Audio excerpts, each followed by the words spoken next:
तमाम तारीफ़ें उस क्रिएटर के लिए जिसने इस यूनिवर्स को एक मकसद के तहत पैदा किया है। रिस्पेक्टेड जनाब जावेद अख्तर साहब, मिस्टर सौरभ द्विवेदी और respected audience, thank you all for being here today. आज की डिबेट में चूंकि हम बात करने वाले हैं डज गॉड एग्जिस्ट के टॉपिक पर, तो ये एक ऐसा टॉपिक है जिसके मुताल्लिक कोई भी डिसीजन लेने के लिए अलग अलग स्टैंडर्ड्स हो सकते हैं। लिहाजा डिबेट के शुरू में ये ज़रूरी है कि हम ये जान लें कि आज के इस टॉपिक में कौन सा स्टैंडर्ड सही होगा और कौन सा गलत होगा। सबसे पहला स्टैंडर्ड जिसे मैं समझता हूं कि हमारे रिस्पेक्टेड जनाब जावेद अख्तर साहब बड़ी तेजी के साथ उसकी तरफ लपकेंगे, वो है साइंस। जबकि साइंस दर हकीकत खुदा के एग्जिस्टेंस को डायरेक्टली साबित करने या उसके एग्जिस्टेंस को डिनाई करने के लिए स्टैंडर्ड नहीं बन सकती। और उसकी वजह क्या है, ये मैं नहीं कह रहा, ये वो लोग कह रहे हैं जो साइंस के एक्सपर्ट्स हैं। नेशनल एकेडमी ऑफ साइंस कहती है science doesn't have the processes to prove और disprove the existence of God. Why? क्योंकि साइंस का ताल्लुक एम्पेरिकल एविडेंस से है और एम्पेरिकल एविडेंसेस का ताल्लुक हमारे नेचुरल और फिजिकल वर्ल्ड से है, जबकि गॉड नॉन फिजिकल और सुपर नेचुरल रियलिटी है। लिहाजा नॉन फिजिकल रियलिटी को आप उस टूल के साथ नहीं चेक कर सकते जिसका काम फिजिकल रियलिटी को तलाश करना है। लिहाजा आज इस डिबेट में गॉड की एग्जिस्टेंस को साबित करने या उसे डिनाई करने में साइंटिफिक एविडेंस को एक्सेप्ट नहीं किया जाएगा। दूसरा स्टैंडर्ड हो सकता है रेविलेशन, कि रेविलेशन के जरिए हम यह साबित करें कि गॉड एग्जिस्ट करता है या नहीं। लेकिन यह स्टैंडर्ड भी आज इररेलेवेंट है। क्यों? क्योंकि रेविलेशन मेरे नजदीक सोर्स ऑफ नॉलेज है, वैलिड सोर्स ऑफ नॉलेज है, लेकिन हमारे जावेद अख्तर साहब के नजदीक ये वैलिड सोर्स ऑफ नॉलेज नहीं है। लिहाजा आज की डिबेट में मैं एक भी एविडेंस किसी भी मजहबी स्क्रिप्चर से नहीं दूंगा ताकि जावेद अख्तर साहब के लिए वो अनएक्सेप्टेबल ना हो। तीसरा जो मेयार हो सकता है वो है ऑब्जर्वेशन, कि भाई कोई कहे कि हमें खुदा दिखाओ, अगर है तो दिखाओ, या ये कि खुदा के एग्जिस्टेंस पर एम्पेरिकल एविडेंस दो, तो ये है दर हकीकत गलत टूल का इस्तेमाल करना। ये ऐसा ही है कि जावेद साहब मुझसे ये मुतालबा करें कि मुफ्ती साहब आप मेटल डिटेक्टर के जरिए प्लास्टिक डिटेक्ट करके दिखाएं। अब चूंकि प्लास्टिक डिटेक्ट नहीं हो पा रही है लिहाजा plastic does not exist. No, you are using the wrong tool. इस टूल से प्लास्टिक को डिटेक्ट नहीं किया जाता। लिहाजा मैं समझता हूं कि गॉड के एग्जिस्टेंस पर एम्पेरिकल एविडेंस का मुतालबा करना एक बचकाना मुतालबा है और हमारे रिस्पेक्टेड जनाब जावेद अख्तर साहब इस स्टेज से अब बहुत आगे निकल चुके हैं। अब बचता है एक ही स्टैंडर्ड, और वो स्टैंडर्ड है अक्ल, लॉजिक, रीजनिंग। और यही वो स्टैंडर्ड है जिसके तहत गॉड की एग्जिस्टेंस को साबित किया जाएगा या गॉड की एग्जिस्टेंस को डिनाई किया जाएगा। लेकिन चूंकि ये बहुत इंपॉर्टेंट और सेंसिटिव टॉपिक है, इसलिए लॉजिकल आर्ग्यूमेंट भी ऐसा होना चाहिए जो डेफिनेटिव हो, इनडेफिनेटिव ना हो, जो 2 और 2 4 की तरह बिल्कुल वाजे हो, जिसे लॉजिकली रिजेक्ट करना पॉसिबल नहीं हो। फॉर एग्जाम्पल हम कहें हमारे रिस्पेक्टेड मिस्टर सौरभ साहब, ये एक इंसान है और तमाम इंसान कॉन्शियस बीइंग है। लिहाजा नतीजा क्या निकला, हमारे सौरभ साहब भी कॉन्शियस बीइंग है। क्या ये इनडेफिनेट आर्ग्यूमेंट है या डेफिनेट आर्ग्यूमेंट है? ये डेफिनेट आर्ग्यूमेंट है। ये 2 और 2 की तरह वाजे है, इसमें किसी तरह जो है लॉजिकली इसको रिजेक्ट नहीं किया जा सकता। तो अगर आज हमारे जावेद अख्तर साहब ऐसी कोई अकली दलील और लॉजिकल एविडेंस दें खुदा के ना होने पर जो डेफिनेट भी हो, तो मैं ये ऐलान करता हूं कि यकीनन मैं उस एविडेंस को कबूल करूंगा और उस पर गौर करूंगा। लेकिन साथ में यह भी ऐलान कर देता हूं प्रेडिक्शन के तौर पर कि ऐसा कोई डेफिनेट आर्ग्यूमेंट कोई नहीं पेश कर सकता। दलील हम देंगे और डेफिनेटिव दलील देंगे, लॉजिकल दलील देंगे, ऐसी दलील देंगे जो एंटायर एथिस्टिक वर्ल्ड उसे रेफ्यूट नहीं कर सकती। चलें अब हम एक एग्जाम्पल सोचते हैं, एक सिनेरियो, सिंपल सिनेरियो, तमाम ऑडियंस से गुजारिश है, हम और आप एक आइसोलेटेड आइलैंड पर हैं, ऐसा आइलैंड जहां पे हमसे पहले कोई कभी नहीं गया। चलते चलते आपके सामने अचानक आपने देखा एक पिंक कलर की बॉल पड़ी हुई है, सबसे पहला सवाल आपके जहन में क्या आएगा कि ये बॉल यहां क्यों आई, कैसे आई, ये पिंक कलर की ही क्यों है, कोई और कलर भी हो सकता था, ये इसी शेप में क्यों है, कोई और शेप भी हो सकता था। नेचुरली आप इस तरफ पहुंचेंगे कि कोई ना कोई है जिसने इन स्पेसिफिक प्रॉपर्टीज के साथ इस बॉल को बनाया है और यहां पे रखा है। चूंकि आप जानते हैं कि ये जो बॉल है इसका एग्जिस्ट करना जरूरी नहीं है, ये एग्जिस्ट कर भी सकती थी, नहीं भी कर सकती थी, और एग्जिस्ट करना ही था तो किसी और फॉर्म में करती, किसी और कलर में करती। अब आप इस बॉल को एक्सपैंड करते चले जाएं, एक्सपैंड करते चले जाएं, एक्सपैंड करते चले जाएं, यहां तक कि ये बॉल यूनिवर्स के साइज की हो जाए। बताइए कि क्या साइज के बढ़ जाने से सवाल बदल जाएगा? हरगिज नहीं बदलेगा। अभी भी सवाल रहेगा, ये यूनिवर्स कहां से आया, इन स्पेसिफिक प्रॉपर्टीज के साथ कहां से आया, क्यों आया, किसने बनाया, यह सवाल उस वक्त भी वैलिड रहेगा। लेकिन यह सवाल अगर हम जनाब जावेद अख्तर साहब से करें तो चूंकि इनका वर्ल्ड व्यू एथिस्टिक है, और सिर्फ इनका नहीं, मतलब जितने भी एथिस्ट हैं और एथिस्टिक वर्ल्ड व्यू को रखने वाले से अगर आप ये सवाल करें कि ये यूनिवर्स कहां से आया, तो इनका जवाब या तो आर्ग्यूमेंट फ्रॉम इग्नोरेंस होगा या डॉगमेटिक होगा। या तो ये कहेंगे कि मुझे नहीं पता कि ये कहां से आया, लिहाजा गॉड डज नॉट एग्जिस्ट, ये आर्ग्यूमेंट फ्रॉम इग्नोरेंस है, या ये कहेंगे कि ये यूनिवर्स खुद ब खुद बन गया। इसका मतलब ये है कि उस बॉल को भी खुद ब खुद बन जाना चाहिए, लेकिन बॉल के ताल्लुक से ये एक्सप्लेनेशन एक्सेप्ट नहीं की जाएगी कि ये खुद ब खुद बन गई, लेकिन यूनिवर्स के ताल्लुक से कर दिया जाएगा। इसे हम दूसरे अल्फाज में डॉगमा भी कह सकते हैं। दूसरी चीज, हमारे जावेद अख्तर साहब जरूर गॉड ऑफ गैप्स की मिसाल भी जरूर देंगे, और मिसाल देंगे कि पहले जमाने में बिजलियां कड़कती थी तो लोगों ने किसी एक खुदा की तरफ, और बारिश होती थी तो दूसरे खुदा की तरफ मंसूब कर दिया, उनके पास दलील नहीं थी। यह हमारा वर्ल्ड व्यू है ही नहीं, यह हमारा वर्ल्ड व्यू है ही नहीं, क्योंकि नेचुरल फेनोमेना के प्रोसेस की इंटरप्रिटेशन को जान लेने से यह कहां से साबित हो गया कि गॉड एग्जिस्ट नहीं करता है। इस पर मैं इंशाअल्लाह अभी आगे बात करूंगा। आप हजरात ये भी देखेंगे, और मैं ये एक्सपेक्ट करता हूं कि हमारे रिस्पेक्टेड जनाब जावेद अख्तर साहब जरूर इमोशनल आर्ग्यूमेंट्स भी देंगे, जो कि एक लॉजिकल फेलेसी है जब बात आती है ट्रुथ को डिसाइड करने में। क्यों? मिसाल के तौर पर वो कहेंगे कि अगर गॉड है तो ईविल क्यों एग्जिस्ट करता है, जबकि मैं कहता हूं ईविल का एग्जिस्ट करना गॉड के एग्जिस्ट करने की दलील है, उसके खिलाफ नहीं है। चूंकि अगर गॉड है तो हम सब उसके सामने अकाउंटेबल हैं, और अगर हम अकाउंटेबल हैं तो अकाउंटेबिलिटी के लिए ईविल का मौजूद होना जरूरी है, उसके बगैर हम अकाउंटेबल नहीं हो सकते। और अगर हम अकाउंटेबल नहीं हैं तो हम जनाब जावेद अख्तर साहब से पूछेंगे कि आप बताएं कि फिर सफरिंग इस दुनिया में क्यों है?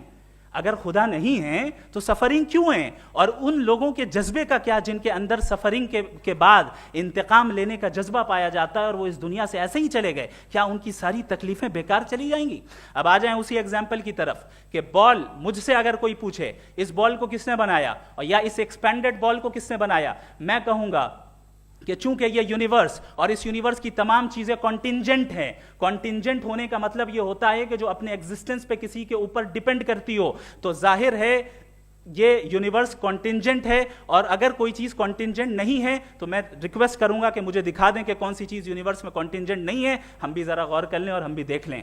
और जब कॉन्टिंजेंट चीजें मौजूद हैं तो फिलोसोफर्स की इस्तिलाह के मुताबिक, हम उस टर्मिनोलॉजी के मुताबिक हम उस जगह तक पहुंचते हैं और उस हस्ती तक पहुंचते हैं जिसे नेसेसरी बीइंग कहा जाता है, कि ये वो नेसेसरी बीइंग है जिसका मौजूद ना होना नामुमकिन हो। क्योंकि अगर ये मौजूद ना हो तो सारी चीजें एग्जिस्टेंस में आएंगी ही नहीं, और ये सारी कॉन्टिंजेंट चीजें उसी के ऊपर डिपेंड करती हैं। अब अगर आप ये सवाल करते हैं कि फिर उस हस्ती को किसने बनाया, फिर उसका कॉज क्या है, फिर उसका कॉज क्या है, फिर उसका कॉज क्या है, और एंडलेसली चले जाएं, इसे हम कहते हैं इन्फिनिट रिग्रेस ऑफ कॉजेस, जो कि लॉजिकल फेलेसी है। कॉन्सेप्चुअली इन्फिनिटी पॉसिबल है। मिसाल के तौर पे न्यूमेरिकल्स 1 2 3 गिनते चले जाएं, इन्फिनिट नंबर्स हैं। मैं कॉन्सेप्चुअली बात नहीं कर रहा, प्रैक्टिकली रियलिटी में साबित करके दिखाएं कि infinite regress of causes possible हैं या नहीं। अगर पॉसिबल हैं तो हम मान लेंगे, मिसाल दे दें, और पॉसिबल नहीं है तो एक ही ऑप्शन बचता है जिसे हम कहते हैं नेसेसरी बीइंग। ऐसी नेसेसरी बीइंग जो इंडिपेंडेंट है, क्योंकि अगर वो डिपेंडेंट हुई तो वो नेसेसरी नहीं रहेगी।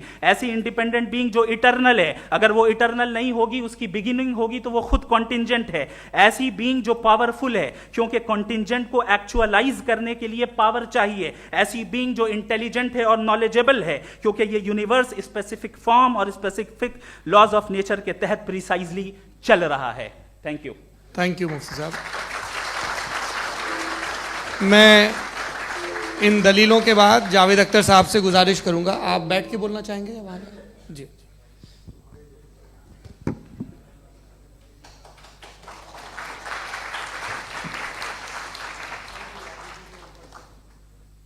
पहले तो मैं मुफ्ती साहब को एक अच्छी खबर देना चाहूँगा कि मेरी नॉलेज साइंस के बारे में बड़ी मामूली है, तो आप फिक्र ना करें उसकी, लेकिन कुछ कॉमन सेंस है मुझ में। देखिए, ये खुदा का तस्वुर कोई नया तस्वुर नहीं है, ये सदियों से रहा है। ये कुछ रिलीजन 3000 साल पुराने होंगे, 4000 साल पुराने होंगे, लेकिन इंसान कोई 10,000 12,000 साल से एग्जिस्ट करता है होमोसेपियन की शक्ल में, और हमेशा कुछ ना कुछ मज़हब रहे। ये मज़हब जाहिलों के नहीं थे, ये मज़हब एक ऐसी ग्रीक सोसाइटी के थे जहाँ बड़े बड़े फिलोसफर्स पैदा हुए। ये मज़हब इजिप्शियंस के थे जिन्होंने पिरामिड्स बनाए थे। ये रोमन्स के थे कि जिनका आर्किटेक्चर और सेनेट यानी पहली बुनियाद डेमोक्रेसी की लिमिटेड थी, मगर डेमोक्रेसी थी, ये उन लोगों ने किए थे। तो इनका जो जुपिटर था, रा था, ज़्यूस था, उन्हें उस पर इतना ही एतमाद था जितना आज किसी मजहबी आदमी को अपने खुदा पे होगा। क्रिश्चियनिटी आने से पहले यूरोप में एक मज़हब था जर्मेनिक रिलीजन।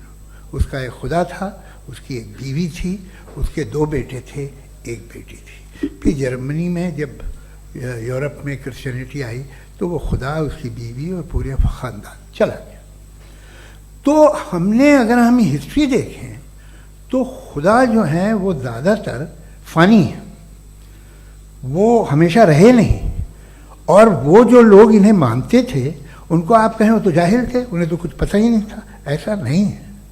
वो अपने वक्त में बड़े काबिल लोग थे और अपने वक्त में उन्होंने बड़े बड़े काम किए हैं, फिलोसफर्स थे, साइंटिस्ट थे, लेकिन उनका मज़हब कहाँ गया, उनके खुदा कहाँ गए? आज जो खुदा हैं दुनिया में लोग उन्हें मानते हैं। आपको क्या मालूम कि कितने बरसों के बाद क्या होने वाला है? हम यूरोप में देखते हैं तो चर्च खाली हैं। तो वक्त के साथ चीज़ें बदलती हैं। जहाँ तक इसका ताल्लुक़ है मज़हबों का, हर मज़हब आपसे एक चीज़ मांगता है, फेथ। ये फेथ क्या चीज़ होती है? What is the difference between faith and belief? ये तो बहुत ही अहमखाना बात होगी कि कोई आदमी कहे साहब अगर खुदा है तो मुझे दिखाइए। ये तो जाहिलाना बात हुई। मैंने तो नॉर्थ पोल नहीं देखा है, मगर मैं मानता हूँ कि नॉर्थ पोल है। मैं क्यों मानता हूँ? इसलिए कि अगर ये दुनिया राउंड है तो उसका कोई टॉप होगा। कुछ लोग हैं जो वहाँ गए भी हैं, कॉमन सेंस कहता है कि ऐसा होगा, सबूत है, गवाह है, रीज़न है। तो ये मेरा फेथ नहीं है। तो फेथ में और बिलीफ में डिफरेंस क्या है? जो मजहब मांगता है आपसे, हर मजहब फेथ मांगता है। फेथ का मतलब ये है कि ना कोई गवाह हो, ना कोई सबूत हो, ना कोई रैशनल हो, ना कोई लॉजिक हो, ना कोई प्रूफ हो, मगर तुम एक बात को मानो। ये है फेथ। वरना बिलीफ होता। अगर इसमें कुछ भी सबूत होते, गवाह होते, तो फिर इसे आप बिलीफ कहते। जैसे मेरा बिलीफ है कि नॉर्थ पोल है, मेरा फेथ थोड़ी है। फेथ इन तमाम शर्तों को रद्द करता है। तो फिर स्टुपिडिटी क्या है? अगर मैं एक बात ऐसी मानूं जिसकी ना कोई लॉजिक है, ना कोई रैशनल है, ना कोई प्रूफ है, ना कोई गवाह है, ना कोई सबूत है, और मैं उसे मानूं, तो ये स्टुपिडिटी हुई। इसे ही भाई कल को मैं यकीन कर लूं कि एलॉन मस्क जो है मेरा भाई है, तो मुझे इंतहाई खुशी होगी, सुकून भी बहुत मिलेगा मुझे। लेकिन और कहे भाई क्यों मानते हो, क्या सबूत है? भाई वो तो अमेरिकन है और तुम तो इंडियन हो, वो तो नस्ल अलग है, तुम्हें कभी मिले भी नहीं। साहब देखिए, मेरा फेथ है, इस पर बात न किया। फेथ का मतलब ही यह है कि आप प्रूव नहीं कर सकते। अगर आप प्रूव कर सकते हो तो फेथ की जरूरत ही नहीं, फिर तो आप बात करेंगे, आप कितनी बहस कर लीजिए। अल्टीमेटली दुनिया का हर मजहब फेथ पे टिका है, और फेथ का मतलब है एक ऐसा यकीन जिसका कोई सबूत, कोई गवाह, कोई रैशनल नहीं। अब आप ये कहें, क्या आप ये क्यों कह रहे हैं कि साहब ये कायनात किसने बनाई? कमाल ये है कि आपने बताया कि एक आइलैंड पे गए और एक बॉल देखी। आपने ये नहीं कहा कि आइलैंड किसने बनाया, आपको सिर्फ बॉल पे हैरत हुई। हमने आइलैंड पे हमने हैरत नहीं की, होते हैं आइलैंड। इसी तरह ये आइलैंड है, सितारे, ये गैलेक्सीज, ये सब आइलैंड हैं, खला में। हम उन्हें टेकन फॉर ग्रांटेड लेते हैं, हम पूछते नहीं किसने बनाए। आपने जजीरे के बारे में भी नहीं पूछा है। मेरी पैदाइश कैसे हुई? क्या मैं प्लान्ड पैदा हुआ था? I was plan to be born, या एक लकी स्पर्म था जो किसी एक से चिपक गया? मेरी पैदाइश रैंडम। और इंसाफ जिसे आप कहते हैं, इंसाफ का तो नेचर से कोई वास्ता ही नहीं है। जो आप कहते हैं कि एक दिन इंसाफ मिलेगा, इंसाफ is a human concept, nature में कोई इंसाफ नहीं। अगर शेर हिरन को खा जाता है तो उसे कोई सजा नहीं मिलती। अगर एक आंधी आती है और हरे भरे पेड़ों को उखाड़ के फेंक देती है तो आंधियों की जेल नहीं होती है। नेचर में इंसाफ नहीं, इसलिए मुझे नेचर को इंसाफ की जरूरत भी नहीं। नेचर तमाम एक है। अब हम कहें कि साहब ये देखिए जो मैंने खाना खाया था, ये मेरी आंख तो नहीं यूं कर दिया उसे, तो इसे सजा मिलनी नहीं, वो सिस्टम है, ऐसे ही चल रहा है। नेचर बगैर इंसाफ के है। इंसाफ is a human concept.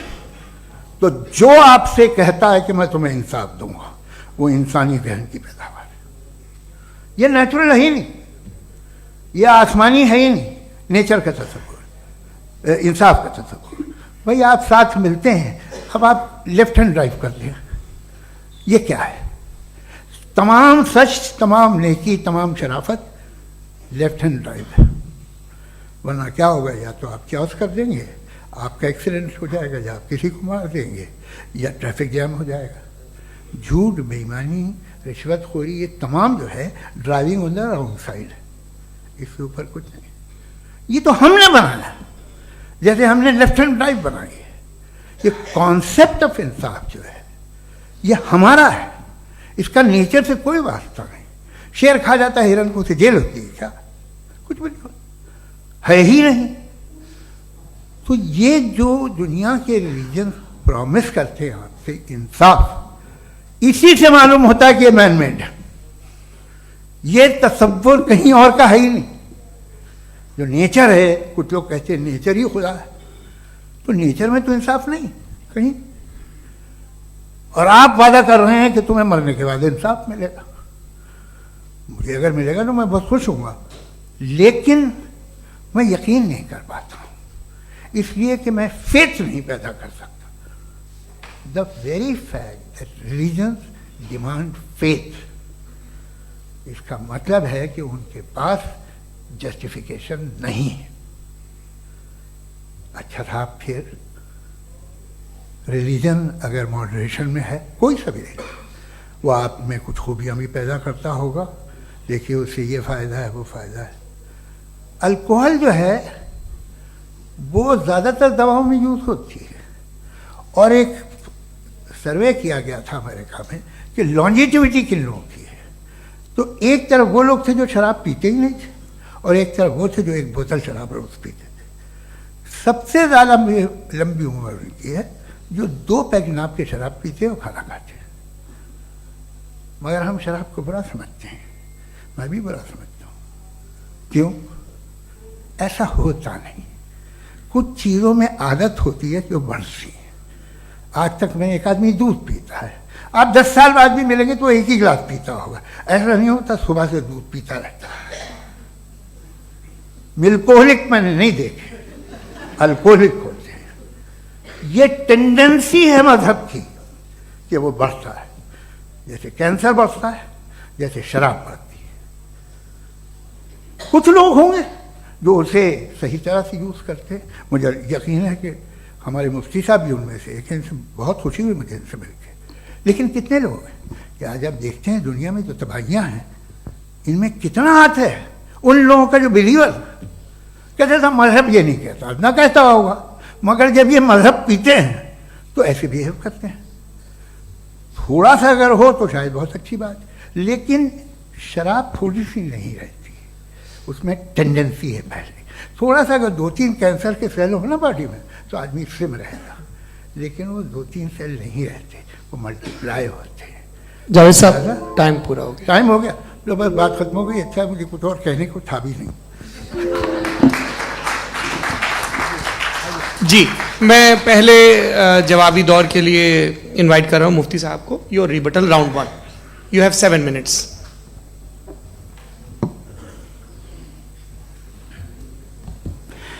Thank you very much Javed साहब, आपकी बात को सुनकर बड़े महजूज हुए हम लोग। महजूज, do you understand? We enjoyed.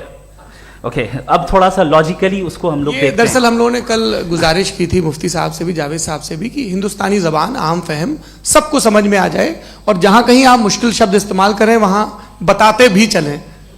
Thank you. तो सबसे पहले हमारे रिस्पेक्टेड जावेद साहब ने हवाला दिया कि खुदा फानी है। कितने मजहब आगे चले गए, किसी ने जुपिटर को खुदा माना, किसी ने किसी को माना। मैं कहता हूं जिसने कॉन्टिंजेंट चीज को खुदा माना, गलत माना, वो खुदा ही नहीं, वो खुदा ही नहीं है। हम तो नेसेसरी बीइंग को साबित करने बैठे हैं, वो नेसेसरी कॉज जो इटरनल है, जो अबदी भी है और अजली भी है। हम किसी और को साबित करने नहीं बैठे। दूसरी चीज उन्होंने कहा कि फेथ एंड बिलीफ, ये एक ऐसी डेफिनेशन है फेथ की जो इन्होंने पहली मर्तबा पेश की है, या माफ कीजिएगा, इन्होंने पहली मर्तबा पेश नहीं की है, रिचर्ड डॉकिंस ने पहली मर्तबा पेश की है। मुझे मालूम है ये सोर्स कहां से है। एपिस्टेमोलॉजिकली फेथ और बिलीफ का फर्क आप इस तरह नहीं कर सकते सर। फेथ सही भी होता है, गलत भी होता है, बिलीफ सही भी होता है, गलत भी होता है। जो लॉजिक, रीजन और एविडेंस से बैक्ड होगा वो फेथ सही होगा। और आप जिस फेथ की बात कर रहे हैं कि इलॉजिकल है और उसके पीछे नहीं है, तो we are on the same page. हम नहीं मानते उस फेथ को, जो फेथ ऐसा हो जिसके पीछे कोई लॉजिक ना हो, एविडेंस ना हो, हम नहीं मानते। हम तो उस फेथ के कायल हैं जिसके पीछे लॉजिक हो और एविडेंस हो। तो बिलीफ सही भी होता है, गलत भी होता है, फेथ भी सही होता है और गलत भी होता है। तो आज फेथ और बिलीफ के डिफरेंस पे बात नहीं हो रही है। आज आप चाहे फेथ एक्सेप्ट कर लें या बिलीफ एक्सेप्ट कर लें, आज ये बात होगी कि ट्रूथ क्या है, चाहे ट्रू बिलीफ सही है या ट्रू फेथ सही है, और फॉल्स फेथ क्या है और फॉल्स बिलीफ क्या है, बात इस पे हो रही। दूसरी चीज इन्होंने पूछा, स्टुपिडिटी फिर क्या है? अगर फेथ रिलीजन स्टुपिडिटी नहीं है तो और क्या है? चूंकि फेथ का मुतालबा करते हैं तो स्टुपिडिटी क्या है?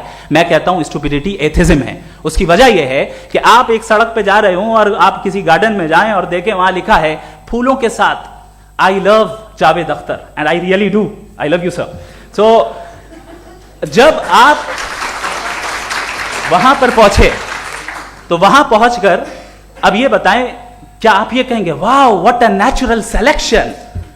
ये क्या नेचुरल सिलेक्शन है? नहीं, ये प्रिसाइजली डिजाइंड है, इसके पीछे डिजाइनर है। लिहाजा अगर कोई एक ऐसी कॉमन सेंस की बात को कबूल नहीं कर रहा है कि यूनिवर्स जो इतने प्रिसाइजली काम कर रहा है, हम कह दें कि खुद ब खुद बन गई, मैं समझता हूं इससे बड़ी स्टुपिडिटी और कुछ नहीं है। ये इरैशनल चीज है। फिर हमारे सर ने कहा कि आपने बॉल पे फोकस किया, आइलैंड पे फोकस नहीं किया। अरे आइलैंड को किसने बनाया यही समझाने के लिए तो बॉल की मिसाल दे रहा हूं।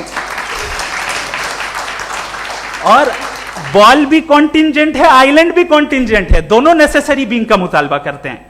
आगे इन्होंने कहा कि नेचर में कोई इंसाफ नहीं है, हम डिसाइड करते हैं कि मोरालिटी क्या होती है, इंसाफ क्या होता है, हम डिसाइड करते हैं। जैसे ड्राइविंग सीट में ट्रैफिक वाला, ये तो किसी खुदा ने नहीं कहा, ये है, इसे कहते हैं फॉल्स इक्विवेलेंस, ये एक लॉजिकल फेलेसी है। आपने जो है मिसाल दी ड्राइविंग की और ट्रैफिक की, ये सब्जेक्टिव मोरालिटी है। आप सब्जेक्टिव मोरालिटी को मिसाल बनाकर ऑब्जेक्टिव मोरालिटी के ऊपर नहीं थोप सकते। इंसाफ की ऑब्जेक्टिव मोरालिटी। अगर आप ये कहते हैं कि नेचर में इंसाफ नहीं है, तो इंसाफ का न होना ये नेचुरल हुआ, तो फिर नेचर को नेचर रहने दे, क्यों हम इतना स्ट्राइव कर रहे हैं दुनिया में इंसाफ लाने के लिए? ये तो इलॉजिकल बात है, इरैशनल बात है। इसलिए बहुत सी चीजें ऐसी हैं जो ऑब्जेक्टिवली जो है इविल या गुड हैं, और बहुत सी चीजें ऐसी हैं जो सब्जेक्टिवली हैं। सब्जेक्टिवली जो मोरल होता है या इमोरल होता है, उसको हम सोशल कंसेंसस से या पर्सनल प्रेफरेंस से डिसाइड करते हैं। लेकिन जो ऑब्जेक्टिव मोरालिटी है, जिसमें इंसाफ आया, जो इन्होंने बार बार रिपीट किया, ये ऑब्जेक्टिव है, सब्जेक्टिव नहीं है। अगर आप कहते हैं ये सब्जेक्टिव है, तो मेरा सवाल आपसे ये है, क्या सोशल कंसेंसस के जरिए अगर जुल्म को सही करार दे दिया जाएगा तो आप जुल्म को जस्टिफाई करेंगे? दूसरी चीज, इन्होंने ये कहा कि 2 पैक शराब पी लें तो वो उतने पे नहीं रहता, बढ़ जाता है। यही मामला मजहब के साथ है, 2 पैक आप पी लें बढ़ेगा। तो ये एक ऐसी मिसाल है, इसको कहीं भी फिट कर लें कि आप एथिज्म पे जब फिट करें, जब आप 2 पैक एथिज्म का लेंगे ना, तो वो बढ़ बढ़ के नॉर्थ कोरिया बनेगा। Thank you.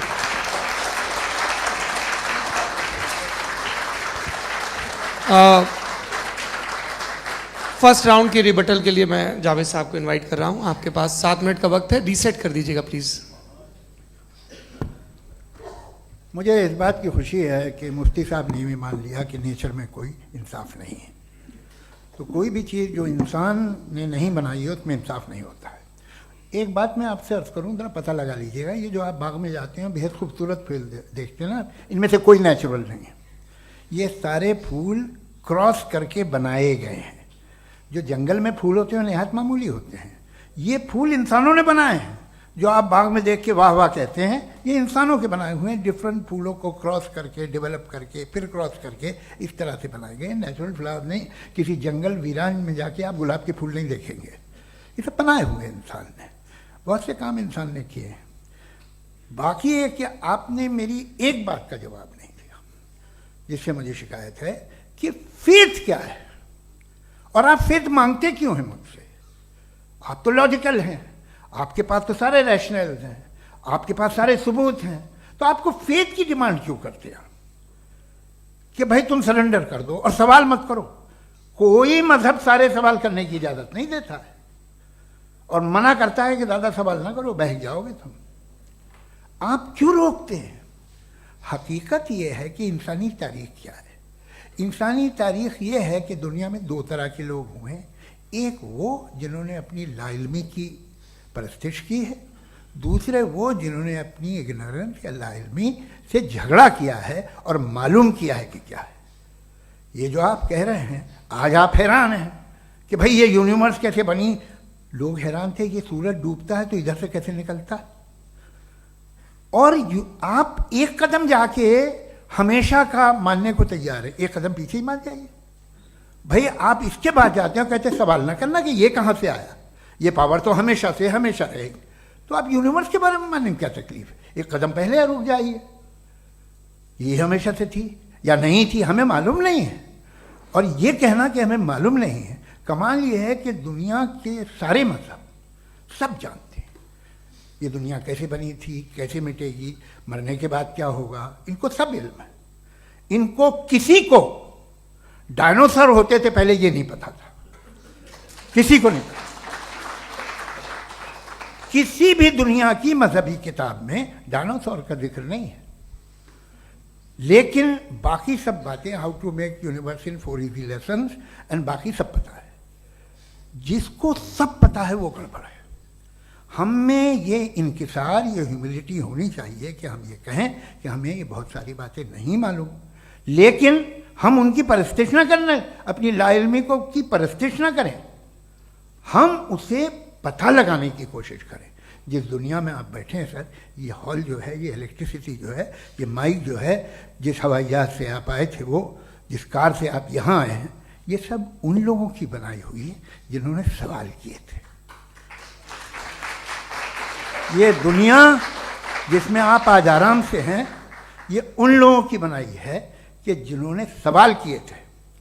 और हर स्टेज पे इन सवालों को मकरूह कहा गया था, गलत कहा गया था। आप जरा तारीख पढ़िए, एक बड़ी दिलचस्प किताब है बर्ट्रैंड रसेल की,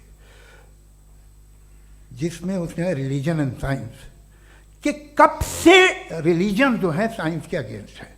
और हद तो यह है कि भाप के इंजन के खिलाफ थे, स्टीम इंजन के भी खिलाफ थे, और फतवे हुए उन पर, वेटिकन ने दिए। तो ये हमेशा, अभी जैसे ही ये राइट विंगर आते हैं अमेरिका में पावर में, तो वो जो अपना ये क्या बोलते हैं उसे, सीड क्या बोलते हैं, सीड क्या जो, हाँ नहीं सीड जो होते हैं जिस पे जी नहीं भाई, वो जो ह्यूमन बॉडी के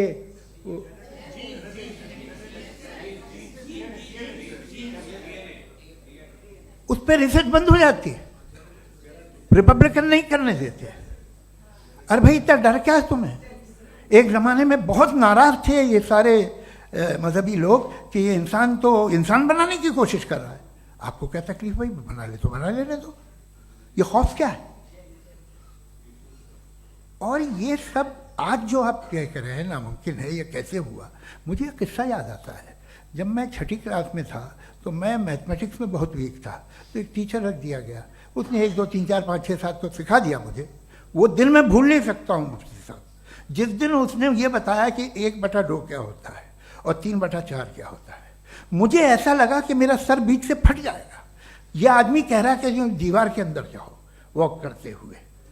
आज हंसता हूँ मैं इस बात पे। तो आज जो बातें आपके जहन से बिल्कुल परे हैं और आप हैरान होते हो उन्हें देख के, एक वक्त आएगा कि मामूली लगेंगे। और हुआ है, आपकी इंसानी तारीख ही है।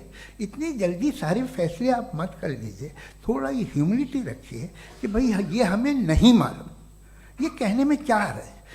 ये यूनिवर्स कहाँ तक फैली, ये कब से है और कब तक रहेगी, हमें नहीं मालूम। आपने फैसला कर लिया कब बनी। ये आपके हिसाब से कोई 14 बिलियन ईयर बनी जो समझा जाता है। उससे पहले हजारों करोड़ों अरबों साल तक खुदा बैठा क्या कर रहा था? खामोश बैठा था, ऐसे ही जमाइयाँ ले रहा था। फिर उसे आइडिया आया, यार एक काम करते, वक्त अच्छा गुजर जाएगा, यूनिवर्स पर आपसे सोचिए। वो तो हमेशा से है ना, मगर यूनिवर्स हमेशा से नहीं है, ये तो बनाई गई है। और उससे पहले क्या था, इनका क्या काम था?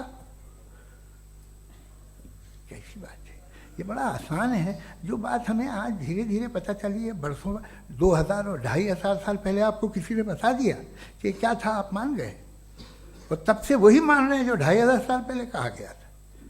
सब कुछ बदल गया है, सॉल्व हो रही हैं चीज़ें। अभी साइंस बिल्कुल दावा नहीं करती, या कोई फिलोसफर ये दावा नहीं करता कि हमें सब मालूम, बल्कि वो कहता है कि हमें जितना मालूम होता है उससे ये मालूम होता है कि हमें कितना कम मालूम। तो हम अपनी जहालत से लड़ें, उसकी परस्तिश न करें। जी, टाइम है। Thank you so much. मैं तर्कों की श्रृंखला में राउंड 2 के लिए मुफ्ती साहब को आमंत्रित कर रहा हूँ। आपके पास एक बार फिर से 7 मिनट का वक्त है। शुक्रिया।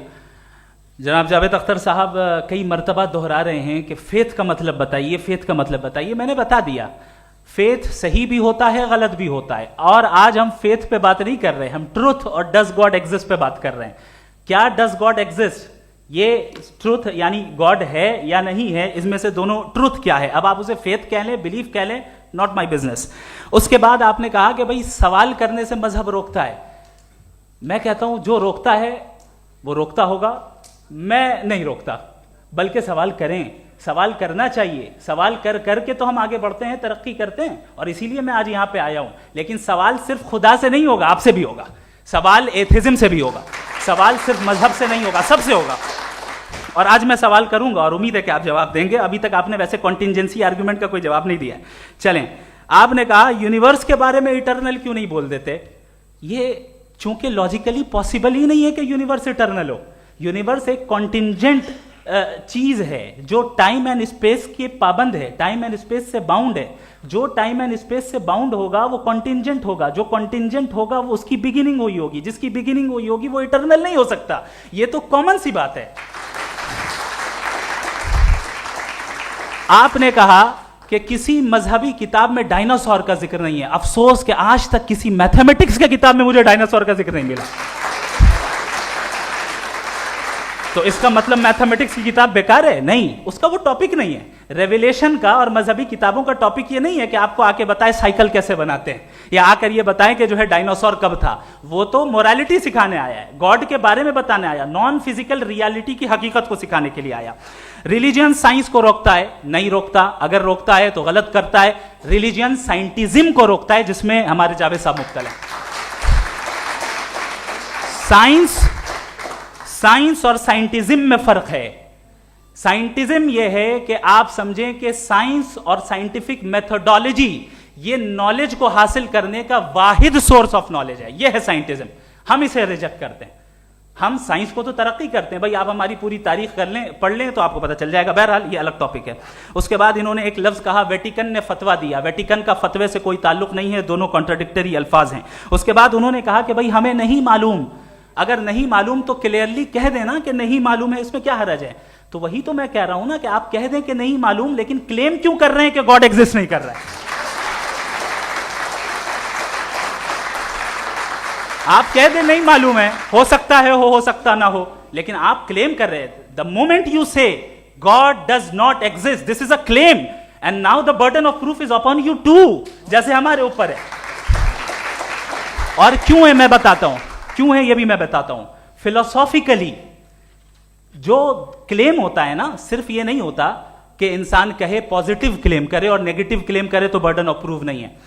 आप मिसाल के तौर पे मैं कहूं कि फुला उस कमरे में कोई नहीं है, मैंने एक नॉलेज का क्लेम किया है। उस कमरे में कोई नहीं है, मैंने एक नॉलेज का क्लेम किया। या तो मैं कहूं मुझे नहीं पता, हो भी सकता है नहीं भी हो सकता है, this is not a claim. लेकिन जब मैं कह रहा हूं कि वहां कोई नहीं है, या मैं कह रहा हूं वहां कोई है, दोनों क्लेम है और दोनों के ऊपर बर्डन ऑफ प्रूफ है। हमारे ऊपर भी बर्डन ऑफ प्रूफ है। मैंने कंटिजेंसी आर्ग्यूमेंट दिया, इसे तोड़कर दिखाइए। आखिरी चीज, इन्होंने कहा कि खुदा दुनिया बनाने से पहले 150 साल पहले या करोड़ों साल पहले क्या कर रहा था। अरे हजरत, चलें बहरहाल मैं जवाब दे देता हूं। आप हमारे रिस्पेक्टेड पर्सनालिटी हैं, अगर आप नहीं होते तो मैं ऐसे एंटरटेन ही नहीं करता। टाइम, ये 100 साल पहले या 100 साल बाद, पहले बाद में अभी, ये वो अल्फाज हैं जिनका ताल्लुक टाइम से है। टाइम शुरू ही हुआ है यूनिवर्स की बिगिनिंग के बाद, तो उसके पहले खुदा क्या कर रहा था? सवाल इलॉजिकल है, ये फेलेसी है। यानी आप ये कह रहे हैं कि यूनिवर्स के बनने से पहले खुदा क्या कर रहा था? टाइम के बनने से पहले, पहले का ताल्लुक टाइम से, टाइम उस वक्त था ही नहीं, तो ये सवाल ही इनवैलिड है खुदा के ताल्लुक से। दूसरी चीज, आर्ग्यूमेंट ऑफ कंटिजेंसी जो मैंने आपके सामने पेश की है, आपने बार बार ये प्रूफ किया और ये कह रहे हैं कि गॉड ऑफ गैप्स। देखिए पहले नहीं मालूम था, साइंस ने कर दिया। सिंपल्स की मिसाल से मैं समझा देता हूं। जिस गैप्स की आप बात कर रहे हैं ना, साइंस उन गैप्स को जिन चीज के जरिए भी प्रूव करेगा वो कॉन्टिजेंट ही होगा। अब चाहे वो फोर्स हो, मैटर हो या एनर्जी हो। लिहाजा सवाल हमारा उस वक्त भी वैलिड होगा जब तक कि आप नेसेसरी बीइंग पे ना आ जाएं। और इन्फिनिट रिगरेस पॉसिबल नहीं है of causes in practical world, तो जाहिर है कहीं रुकना पड़ेगा, जहां रुकेंगे वही खुदा है। दूसरी चीज, आपने ये कहा, क्या कह रहा था मैं, किस पॉइंट को? What? Oh no, after that, just now. हाँ, जहां रुकेंगे वही खुदा है। बहरहाल, तो टाइम का जिक्र हो गया, गॉड ऑफ गैप, सॉरी, या इसकी एक मिसाल आप ले लें। एक कार है, एक साहब ने देखा कि भाई कार जो है उसके व्हील्स कितने अच्छे लगे हुए हैं, सही जगह पे।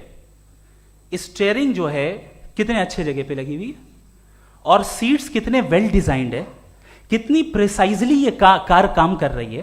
तो जरूर कोई ना कोई इसे क्रिएट किया है, किसी ने क्रिएट किया है। अब जावेद साहब आए और कहे, अरे जनाब बोनेट खोलिए, इसमें इंजन है, इंजन इस कार को चला रहा है, hence prove no one has created the car. This is illogical, this is irrational. आपने इंजन के जरिए उस गैप को तो साबित किया, लेकिन क्या उससे कार की जो क्रिएशन है और उसका जो क्रिएटर है ये इम्पॉसिबल हो जाए? ऐसा पॉसिबल है? उसका सवाल खत्म हो जाए? ऐसा पॉसिबल है? नहीं। आपने गैप्स को फिल करके, कॉन्टिंजेंट चीजों से गैप्स को फिल करके हमारे ऑब्जर्वेशन को और ब्रॉड कर दिया। अब हमें और पता चल गया कि ये जो कार है इसका सिस्टम कितना ज्यादा कॉम्प्लेक्स है। पहले कम समझते थे, अब कॉम्प्लेक्सिटी और ज्यादा वाजे हो गई। अब हमें समझ में आ रहा है कि हमारी सर्टेनिटी और बढ़ गई कि जरूर इस कार को किसी ना किसी ने बनाया। यही मामला यूनिवर्स का है।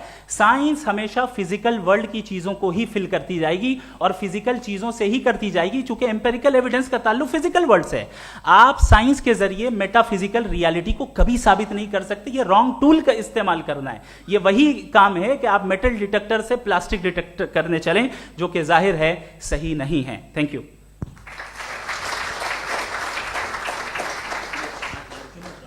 जी, ये आर्ग्यूमेंट का राउंड 2 है। हाँ। 7 मिनट है।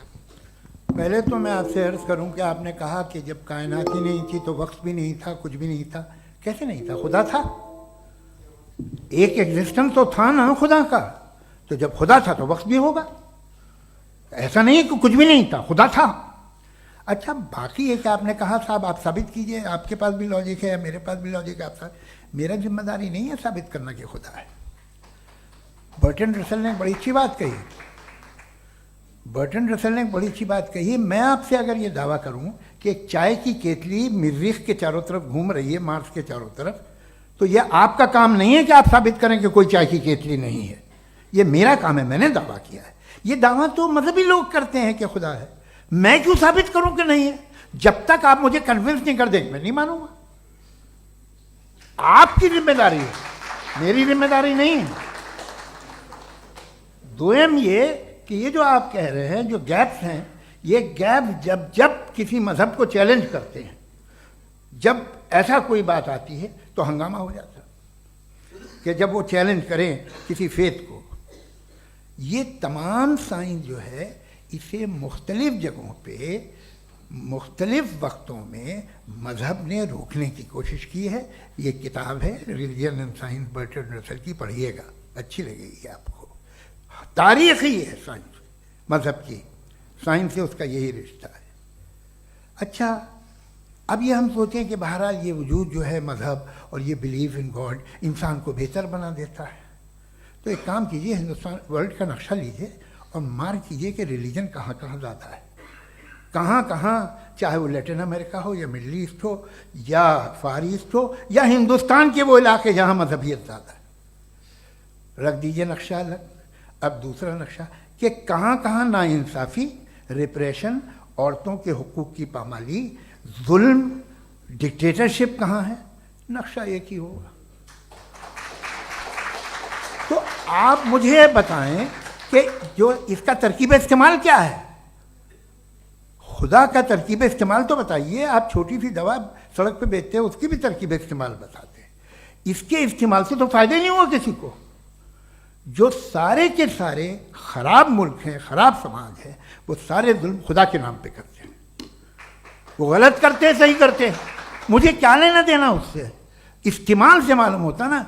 एक विस्की की बोतल कभी शायद देखी हो आपने, लाल रंग की होती है, उस पर रोशनी और छपड़ा इंतहाई खूबसूरत लगती है, क्या बिगाड़ रही है किसी का। उसका इस्तेमाल गलत है, इसलिए आप उसे नापसंद करते हैं। इसका इस्तेमाल गलत है, इस तसव्वुर का इस्तेमाल ही गलत है और हमेशा से गलत हुआ है। आप देख लीजिए, इंसानी तारीख देख लीजिए, आज देख लीजिए, हिंदुस्तान देखिए, दुनिया देख लीजिए, क्या हो रहा है। इसे कैसे इस्तेमाल कर रहे हैं फेथ वाले लोग। क्या फेयर हैं, जस्ट हैं, जो अपने खुदाओं पे यकीन रखते हैं। वो किस तरह के लोग हैं? वो लोगों को इंसाफ देते हैं, वो बेहतर इंसान बने। तो इस दवा का फ़ायदा क्या है? चलो बहुत फ़ायदा हो रहा तो मैं इस्तेमाल कर लूँगा। मुझे तो इस दवा का कोई फ़ायदा दिखता ही नहीं। मुझे तो ऐसा लगता, मैं एक और बात बताऊं, अगर कोई आदमी मजहबी है और अच्छा आदमी है तो मैं उसकी बहुत इज्जत करता हूँ, इसलिए कि मेरा ख्याल है मजहबी आदमी का अच्छा होना मुझसे अच्छा होने से ज़्यादा मुश्किल है। भाई हर चीज़ की एक लिमिट है। आप इतना भाग सकते हैं, इतना नहीं भाग सकते, इतना वजन उठा सकते, इतना नहीं उठा सकते, इतना दूर देख सकते हैं, इतना दूर नहीं देख सकते। उसी तरह कॉमन सेंस कहता है कि आप में नेकी का भी एक कोटा होगा। अब आप अगर सुबह जाते हैं अपनी इबादत गाह और इबादत करते हैं तो बाहर निकलते हैं तो आप तो यही महसूस करते हैं कि आपने एक बहुत अच्छा काम किया, आपकी नेकी का एक बहुत बड़ा कोटा खर्च हो गया जिससे किसी का कोई फ़ायदा नहीं। मैं तो नहीं जाता हूँ, तो मुझे तो किसी को खाना खिलाना पड़ेगा, किसी बेवा की मदद करनी पड़ेगी। मैं अपना कोटा कैसे कंज्यूम करूँ? आप अपना कोटा सारे मजहबी लोग इंतहाई यूजलेस कामों में यूज करते हैं। उसके बाद भी अगर आप में बच्ची है थोड़ी सी शराफत, तो भाई वाह, क्या बात है।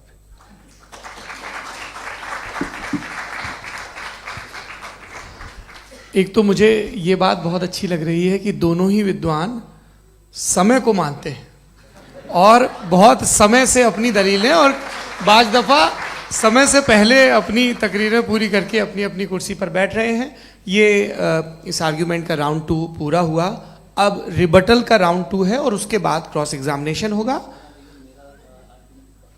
नहीं, आपका आर्ग्यूमेंट हो गया सर। हमारे यहाँ स्कूल के सिलेबस में पंच परमेश्वर कहानी पढ़ाई जाती है, प्रेमचंद जी की लिखी हुई। आप निश्चिंत रहिए, आपके कोई राउंड में मिस नहीं होने दूंगा। रिबटल का राउंड 2, मुफ्ती शमाइल नदवी साहब।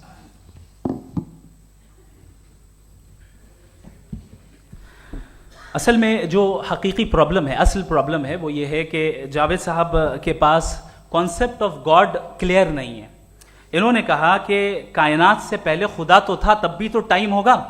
ये टाइम कायनात का हिस्सा है। हम खुदा, उस खुदा को मानते हैं, नेसेसरी बीइंग का टाइमलेस होना जरूरी है, चूंकि वो टाइम का क्रिएटर है। जब उसने टाइम को क्रिएट किया तो वो खुद टाइम पे कैसे होगा? उसने जब स्पेस को क्रिएट किया तो खुद स्पेस में कैसे होगा? अगर वो टाइम एंड स्पेस को पहले से ही उसका पाबंद है तो फिर किस चीज को उसने क्रिएट किया? लिहाजा ये सवाल गलत है कि खुदा था तो टाइम होगा। बिल्कुल नहीं, टाइम के पाबंद हम हैं, खुदा नहीं है। हम फिजिकल वर्ल्ड से ताल्लुक रखते हैं, वो मेटाफिजिकल रियलिटी है। दूसरी चीज इन्होंने मिसाल दी कि चाय की केतली हवा में घूम रही होगी, और पता नहीं शायद वो बर्टन रसल का उन्होंने हवाला दिया। बहरहाल यही प्रॉब्लम है। प्रॉब्लम यही है कि हम चीजों के दरमियान डिफरेंशिएट नहीं कर पाते। ये जो आपने मिसाल दी ये इमेजिनेशन है, और मैं जो साबित कर रहा हूं वो लॉजिकल नेसेसिटी है। आप इमेजिन करने आए तो कुछ भी करें, जुपिटर में पिंक एलिफेंट होगा, यूनिकॉर्न होगा, करें, उससे कायनात पे क्या फर्क पड़ता है? उससे आप लॉजिकल नेसेसिटी साबित नहीं कर सकते। मैं तो उस प्राइम कॉज की बात कर रहा हूं, उस नेसेसरी बीइंग की बात कर रहा हूं, जिसके बगैर इस कायनात का एग्जिस्टेंस मुमकिन नहीं है। दूसरी चीज, मजहब को साइंस चैलेंज करती है वगैरह वगैरह, ये हमारा टॉपिक ही नहीं है। मैं इस पे बात करूंगा तो फिर मेरा वक्त चला जाएगा। मजहब के ऊपर चूंकि हमारी डिस्कशन नहीं है, साइंस को मजहब और बिलखुसूस मैं और हमारा वर्ल्ड व्यू कम अज कम साइंस को पीछे नहीं करता है, साइंटिज्म की मजम्मत करता है। इसकी वजाहत मैंने पहले कर दी। दूसरी चीज इन्होंने कहा वर्ल्ड का नक्शा लीजिए, वर्ल्ड मैप लीजिए, 2 अलग अलग जगह की। हजरत, मैंने ये होमवर्क किया था और मैंने मिडिल ईस्ट का एक नक्शा लिया और यूरोप का एक नक्शा लिया। ये मजहबी इलाका और ये लिबरल और एथीस्ट इलाका। मुझे पता चला कि सबसे ज्यादा रेप केसेस जो हैं वहां पर है।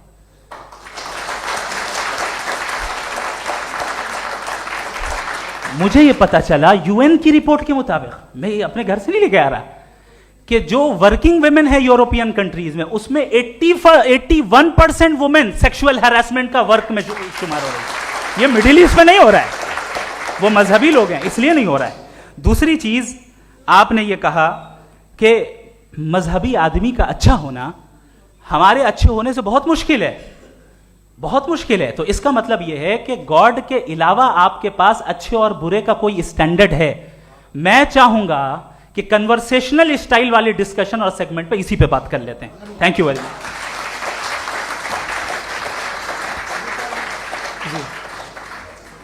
ये रिबटल का राउंड 2 है। आपके पास 5 मिनट का वक्त है और इसके बाद क्रॉस एग्जामिनेशन शुरू करेंगे। आप चाहें तो जो इन्होंने सवाल पूछे उनके जवाब आप रिबटल में भी दे सकते हैं। जी जी, देखिए, पहले तो ये बात कि ये मिसाल गलत नहीं है, गलत है।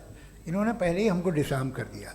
कह लिया अकल से मामला सॉल्व नहीं हो सकता, लॉजिक से आप पहुंच नहीं सकते। ये एक मेटाफिजिकल चीज़ है। मेटाफिजिकल अजीब सा लफ्ज़ है, ठीक से किसी को माने नहीं मालूम इसके, तो ऐसा लगता है कुछ बड़ी चीज़ है। अरे भाई, क्या होता है मेटाफिजिकल, बताओ, खड़ी हो। ये एक लफ्ज़ है जो कहीं भी इस्तेमाल हो जाता है।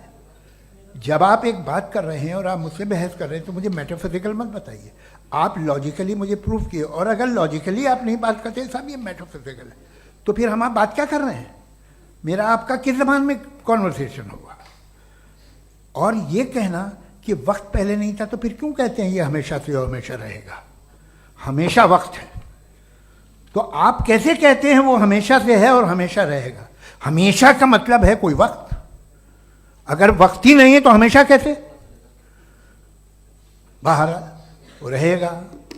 अब मैं ये देखता हूँ, आपने कहा ना कि वहाँ रेप ज़्यादा होते हैं, तो हम एक बात देखते हैं कि ये दुनिया जिस पे वो कादर मुतलक है, जिसकी मर्जी के बगैर पत्ता भी नहीं हिलता, ओमनीपोटेंट है, ये दुनिया चल कैसे रही है? और इस दुनिया का हाल क्या है? 45,000 बच्चे जो 10 साल की उम्र से कम थे वो गाजा में मरे। भूख से काला हांडी में बच्चे मरते हैं और डिप्थेरिया से मरते हैं। डिप्थेरिया अजीब मर्ज है, गले में जाली बनना शुरू होती है, बच्चा नीला हो जाता है, गरीब का बच्चा, इसलिए कि उपास इलाज नहीं। ये कादर मुतलक है जो चाहे कर दे, इससे आप दुआएं मांगते हैं हमारी ये काम कर दे वो कर दे, तो इसका मतलब डे टू डे लाइफ में वो इंटरफेयर करता है और ये देख रहा है वो। अगर वो वाकई भी है फॉर डिस्कशन सेक, तो मैं जब दुनिया देखता हूं तो मेरे दिल में उसके लिए कोई इज्जत नहीं पैदा होती। ये क्या कर रहे हो तुम पूरे ऑल पावरफुल हो, ओमनीपोटेंट हो, ओमनी प्रेजेंट हो, तुम तो वहां गाजा में रहे होगे ना, तुम हर जगह हो। तुम देख रहे थे कि बच्चे की कैसे धज्जियां उड़ रही, तुम देख रहे थे और तुम चाहते हो मैं तुम्हारी परस्तिश करूंगा, तुम हो भी। अरे यार, इसके अच्छे तो हमारे चीफ प्राइम मिनिस्टर हैं, कुछ तो ख्याल करते हैं। कमाल है, आप किसकी इबादत कर रहे हैं? अगर वो है भी, ये दुनिया नाइंसाफी से, जुल्म से, जबर से, तशद्दुद से भरी हुई। और आप ये मत कहिएगा कि वो देख रहा है और वो बताएगा एक दिन।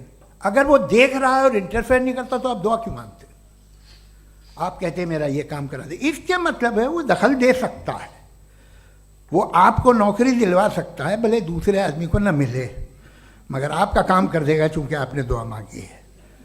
तो जब वो आपको नौकरी दिला सकता है, लड़की की शादी कर सकता है, बेटे को ग्रीन कार्ड दिलवा सकता है, तो कम से कम ये जो मर रहे हैं बच्चे, इनको रोक दे, कुछ तो करे। मुझे तो दुनिया में, इस दुनिया का कोई मालिक है, इसका ओमनीपोटेंट कोई रूलर है, और ये दुनिया ऐसी चल रही है। मैं तो चाहूंगा कि भाई ना हो, अगर हो तो बड़ी शर्मिंदगी की बात है। शुक्रिया।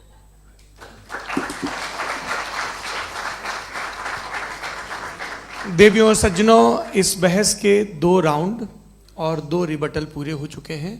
अब सबसे ज़रूरी और सबसे मुश्किल राउंड शुरू हो रहा है, क्रॉस एग्जामिनेशन का। अब इन विद्वानों की सज्जनता की एक परख भी होगी और वक्त हमने 16 मिनट का तय किया है। पहला सवाल आप पूछना चाहेंगे? जी बिल्कुल। पहले बोले भी आप आप माइक ले लीजिएगा हाथ में, ये नीचे से ऑन जी। मैं बोलता हूँ, ये डायस हटा सकते हैं क्या हम थोड़ा क्विकली? डायस पीछे कर दीजिए बस थोड़ा सा, है, ताकि ये जो दाएं बाएं लोग बैठे हैं, इसे हटा ही दीजिए। अब हम वहाँ तो जाने वाले नहीं, आराम से आराम से, आराम से। दोनों तरफ से हटा दीजिए।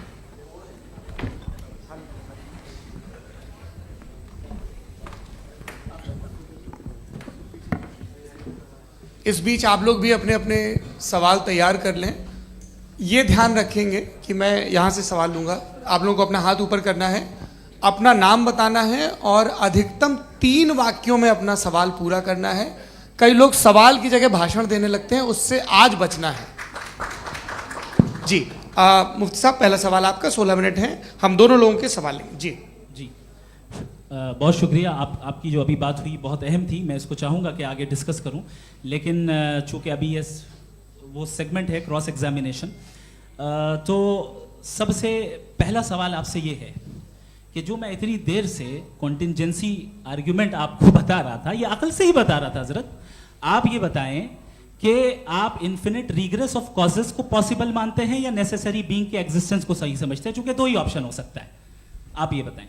देखिए, आपको मैं ईमानदारी से बात करूं, एक तो मैं कॉन्टिजेंसी वर्ड ठीक से समझता नहीं, और इस वक्त भी जो आपने अंग्रेज़ी के अल्फाज इस्तेमाल किए वो ज़रा थोड़े से मुझे डिफ़िकल्ट और कॉम्प्लिकेटेड लगे, तो आप ज़रा सिंपल ज़बान में सवाल कर सकते हैं? बिल्कुल कर सकता हूँ। जी।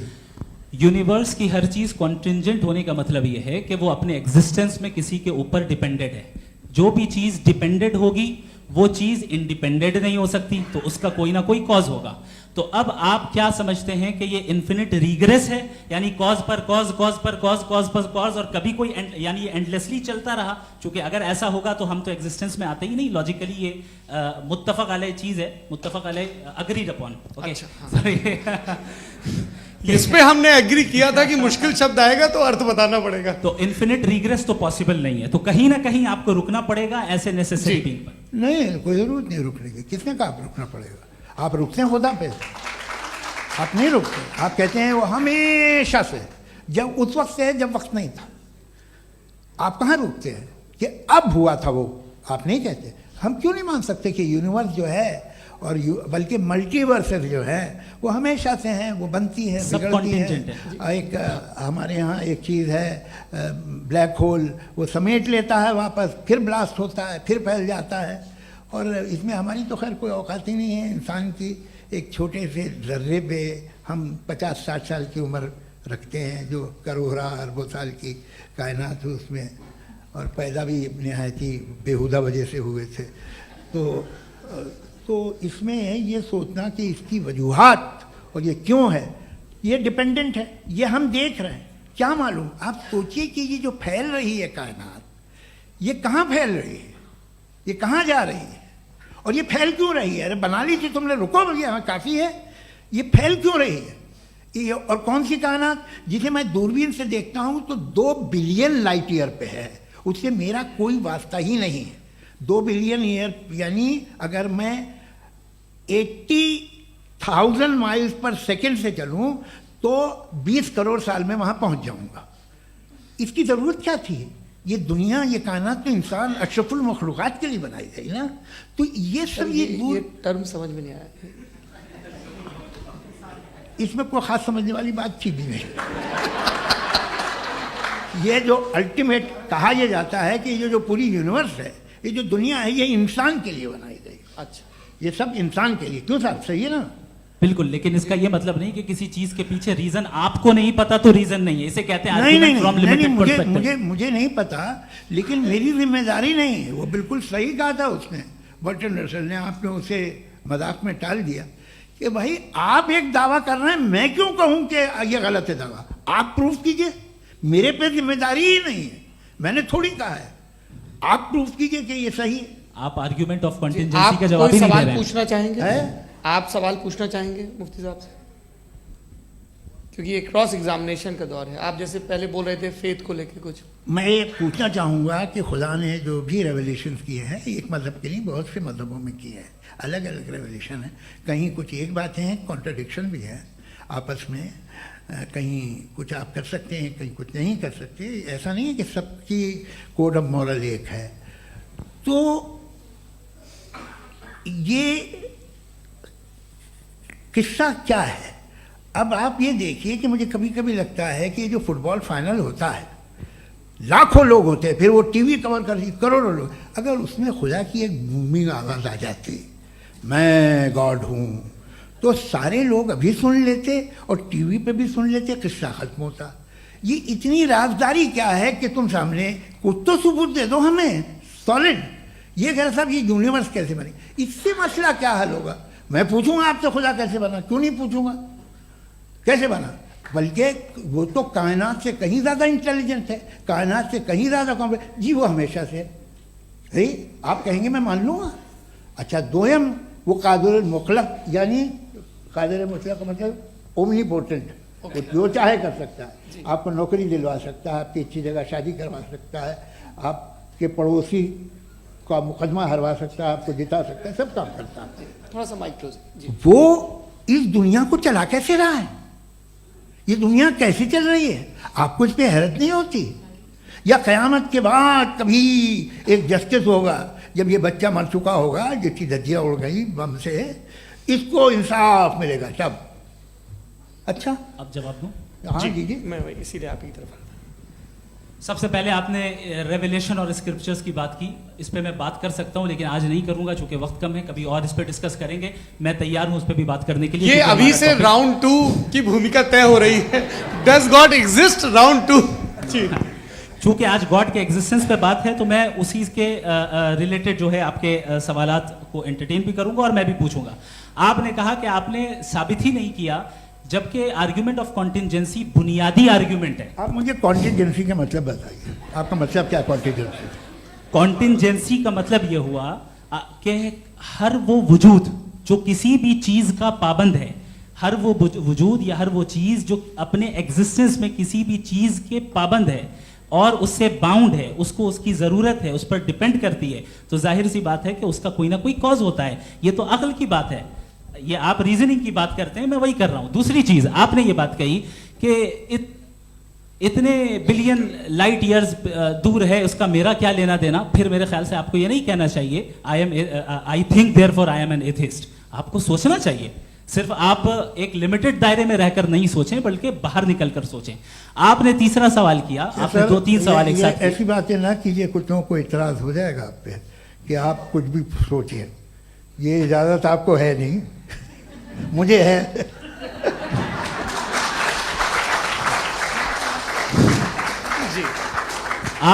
आपने प्रॉब्लम ऑफ इविल के ताल्लुक से सवाल किया और बार बार आप एक लफ्ज रिपीट कर रहे हैं कि ओमनीपोटेंट गॉड है, ऑल पावरफुल गॉड है।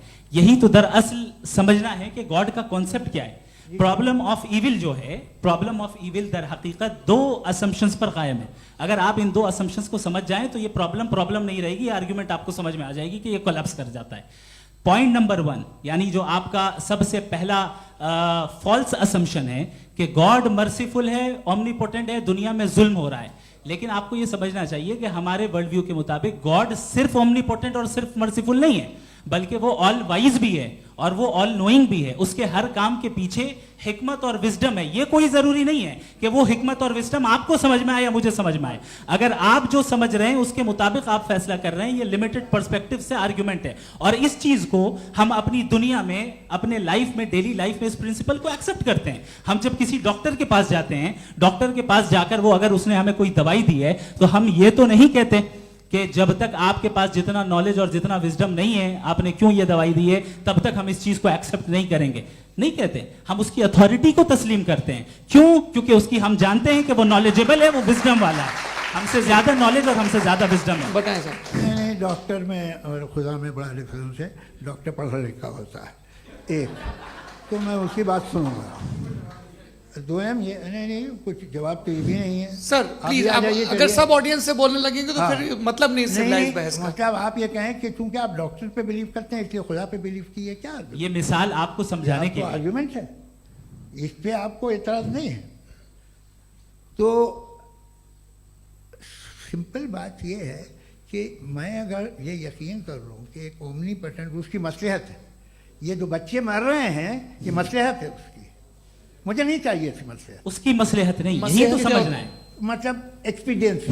अच्छा, इस आपने अभी मेरी बात पूरी सुनी नहीं। मैंने कहा आपका पूरा आर्ग्यूमेंट 2 फॉल्स असम्पशंस पर है।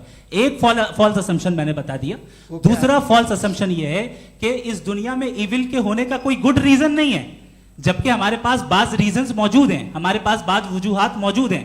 अगर इस दुनिया में इविल ना हो तो आप गुड को डिफाइन कैसे करेंगे? अगर जुल्म ना हो आप इंसाफ को समझेंगे कैसे? अगर तारीकी ना हो तो आप लाइट को समझेंगे कैसे? बहुत अच्छे। अभी और सुन लें, अभी और बाकी है। ये तो बात बहुत पसंद आई साहब मुझे कि जब तक रेप ना हो तब तक औरतों की इज्जत का ख्याल आपने मेरा जवाब पूरा सुना ही नहीं। जब तक के बच्चों का कत्ल ना किया जाए तब तक आपको बच्चों की मासूमियत की इज्जत। आपने पूरा जवाब सुना ही क्या बात है, क्या आपने नुक्ता निकाला? आपने पूरा जवाब सुना ही नहीं। आप सुन लें, मेरी बात सुन लें।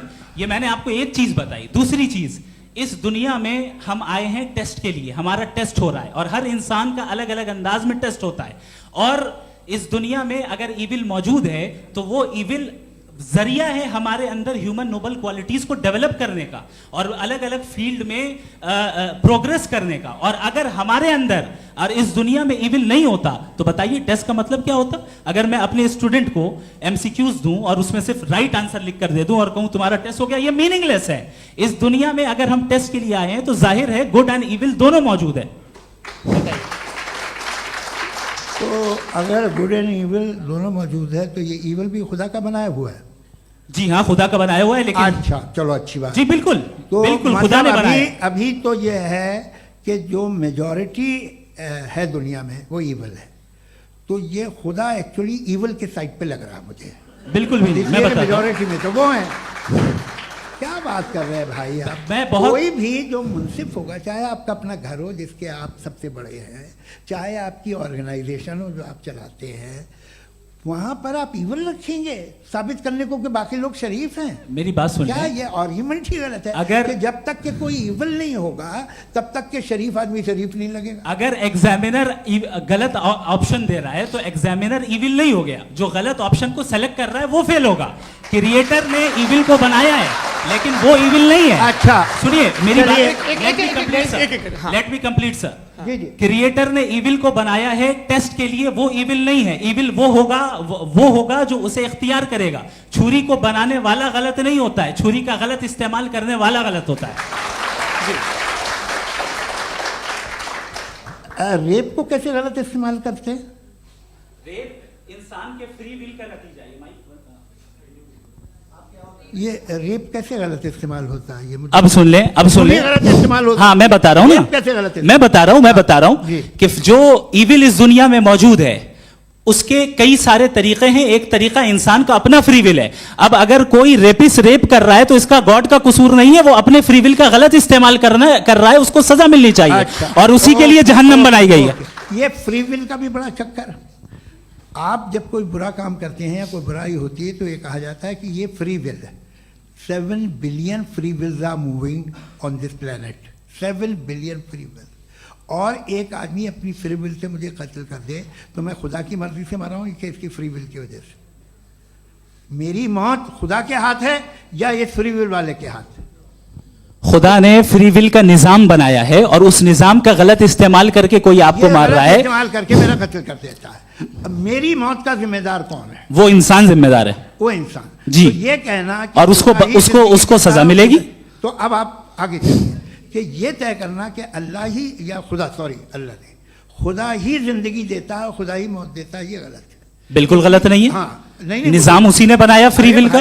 निजाम मौत और हयात का उसी ने बनाया। You are contradicting yourself. अभी आपने कहा कि एक आदमी ने फ्री विल से आपको मार दिया, इसमें उसे फ्री विल दी गई थी, उसने गलत इस्तेमाल किया। 7 billion free wills are moving on this planet और आप चाह रहे हैं कि मैं सिर्फ खुदा का ध्यान करूं। ये 7 बिलियन फ्री विल्स को मुझे लुक आफ्टर करना पड़ेगा कि नहीं? ये तो तबाहियां कर रही हैं और तबाहियां ज़्यादा हो रही हैं। बिल्कुल। तो अगर आप बताएं अगर खुदा नहीं है फॉर एग्जाम्पल, हाँ। तो आप इविल को कैसे डिसाइड करेंगे? यानी how can you define evil objectively without God? देखिए, दुनिया में 2 तरह के जानवर हैं। एक जो अकेले रहते हैं जंगल में और एक जो ग्रुप्स में रहते हैं। ग्रुप में जो भी रहेगा, चाहे वो आपका फाउंडेशन हो, चाहे कोई क्लब हो, चाहे कोई पॉलिटिकल पार्टी हो, चाहे कोई यूनिट हो, उसमें आपको इंटरैक्ट करने के रूल बनाने पड़ेंगे। यानी लोग तय करेंगे। लोग तय करेंगे। अगर लोगों ने यह तय किया कि किसी का रेप करना सही है, आप जस्टिफाई करेंगे? नहीं, आपका फाउंडेशन तो ये हो गया ना कि लोग ही विल डिसाइड दुनिया करेंगे। में- नहीं, अरे दुनिया में ऐसे ग्रुप्स हैं जो रेप को जायज़ मानते हैं सर्टन हालात में। मैं डिटेल में नहीं जानूंगा, आप भी जानते हैं। ये जो आईसिस वाले थे जिन्होंने क्या किया था, तो उन्होंने क्या किया उसका खुदा से कोई ताल्लुक नहीं है सर। मैंने सिंपल सवाल किया कि इविल को आप डिफाइन करते कैसे हैं? आइए वापस आइए जी। आप साथ में तभी रह सकते हैं जब कुछ आप ऐसे उसूल डेवलप करें जिसमें हर एक का बेसिक तहफ़्फ़ुज़, हर एक का बेसिक राइट हो और हर एक को कोई आराम मिले। यही तरीक़ा है किसी भी ऑर्गेनाइजेशन जिसमें एक से ज़्यादा लोग हैं और वो ऐसे चलती है ज़िंदगी। उसमें अगर आप गड़बड़ करेंगे तो तबाही होगी, नुकसान होगा, बर्बादियाँ आएंगी। और अगर उसमें आप घर ले लीजिए ना, एक हस्बैंड है, एक वाइफ है, बच्चे हैं, वालदा भी हैं, 2 बहनें भी हैं, एक भाई भी है। अब इसमें कोई निज़ाम आपको चाहिए साथ में रहने का, और एक दूसरे पे भरोसा रहे, एक दूसरे के बही ख्वाह हों, एक दूसरे की मदद करें, ऐसी जिंदगी। सर आपकी बात आ गई, आप ये कह रहे हैं कि लोग डिसाइड करेंगे क्या सही है क्या गलत है, यही है मेजॉरिटी डिसाइड करेगी क्या सही है क्या गलत है? अरे भाई बिल्कुल। मेजॉरिटी अगर ये कहे कि नाजी जर्मनी के साथ जिस तरह मेजॉरिटी थी कि जेनोसाइड करना सही है, आप जस्टिफाई करेंगे? उस वक्त आपका ये सवाल सिर्फ उसके बाद क्लोजिंग। हाँ, उस वक्त प्लेनेट पे जो लोग थे उनमें कितने लोग हिटलर को सही समझते? अच्छा, प्लेनेट की मेजॉरिटी तय करेगी, सोसाइटी की नहीं। प्लेनेट की मेजॉरिटी गॉड के एग्जिस्टेंस को सही मानती है, आप क्यों नहीं मानते? ये हेलो हेलो हेलो, ये क्रॉस क्वेश्चन का राउंड यहाँ पर समाप्त होता है। और ये बड़ा अच्छा है कि इस तरह से फ्रेगमेंट कर दिया गया है ताकि जो मरकरी ऊपर जा रहा है नीचे जवाब आ दे जाए। दूं। जी, प्लेनेट की ज़्यादातर मेजॉरिटी कुछ दूसरे मजहबों के खुदा को मानती है। आप उन्हें क्यों नहीं, आप तो मेजॉरिटी की बात कर रहे अच्छा, हैं। ये मैंने क्लोजिंग majority की बात- आप ये कह रहे हैं इविल और गुड को डिसाइड मेजॉरिटी करेगी, मेजॉरिटी जो कर दे वो सही हो जाएगा। अरे क्लोजिंग इसको जैसा आप ही लोगों ने तय किया है उसी फॉर्मेट को फॉलो कर लेते हैं। हाँ। भाई मैंने तो भले लोगों पे एतबार किया और तब मॉडरेशन तय किया।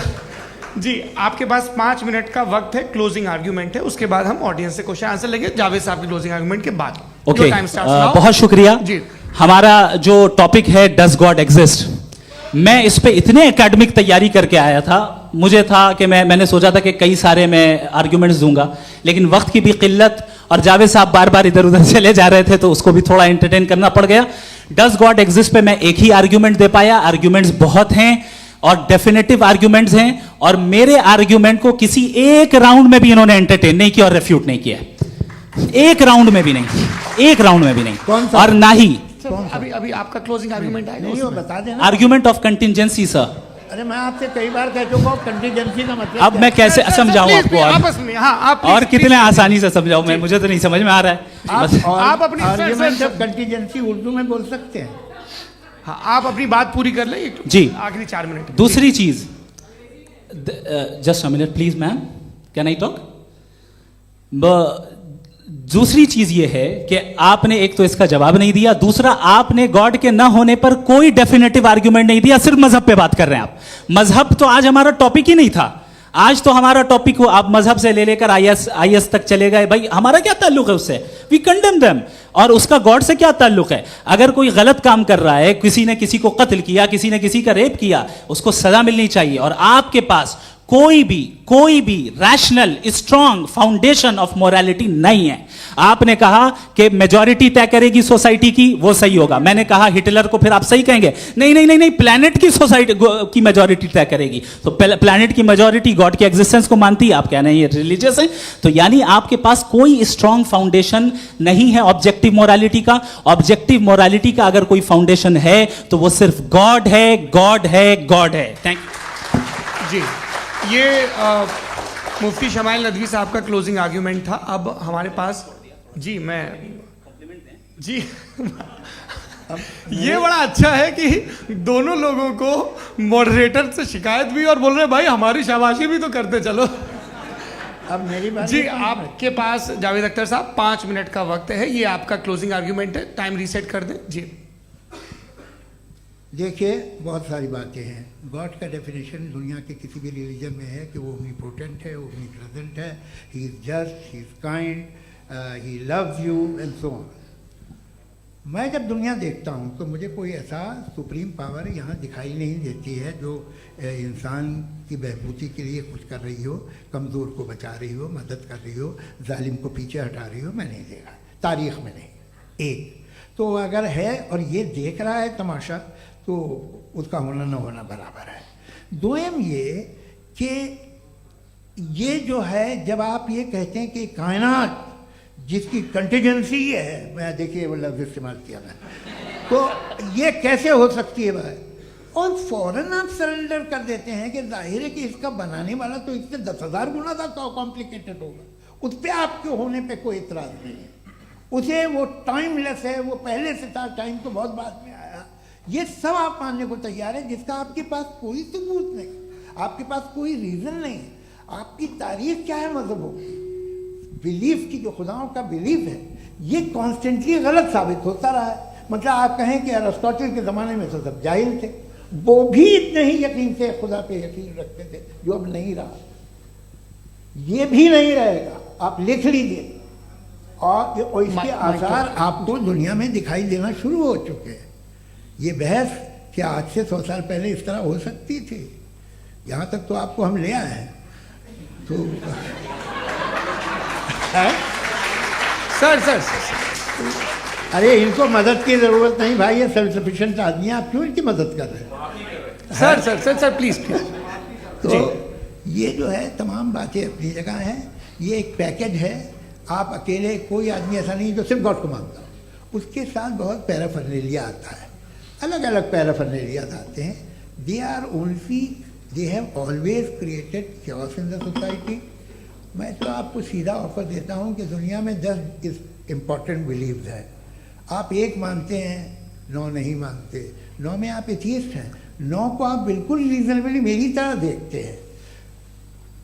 तो 90 मजहबी आदमी भी 90% एथियस्ट है, वो दूसरे खुदा नहीं मानता, एक खुदा मानता है अपना वाला, बाकियों को कहता है गलत है। अगर आप मानना ही बंद कर दें तो आपका 10% चांस है कि आप सही हैं और 90% चांस है कि आप गलत हैं। मेरा मशवरा है आप मानना छोड़ दिए तो 50% चांस होगा कि आप सही हैं और 50% चांस होगा, 40% आप गेन करेंगे बाय बिकमिंग एन एथियस्ट।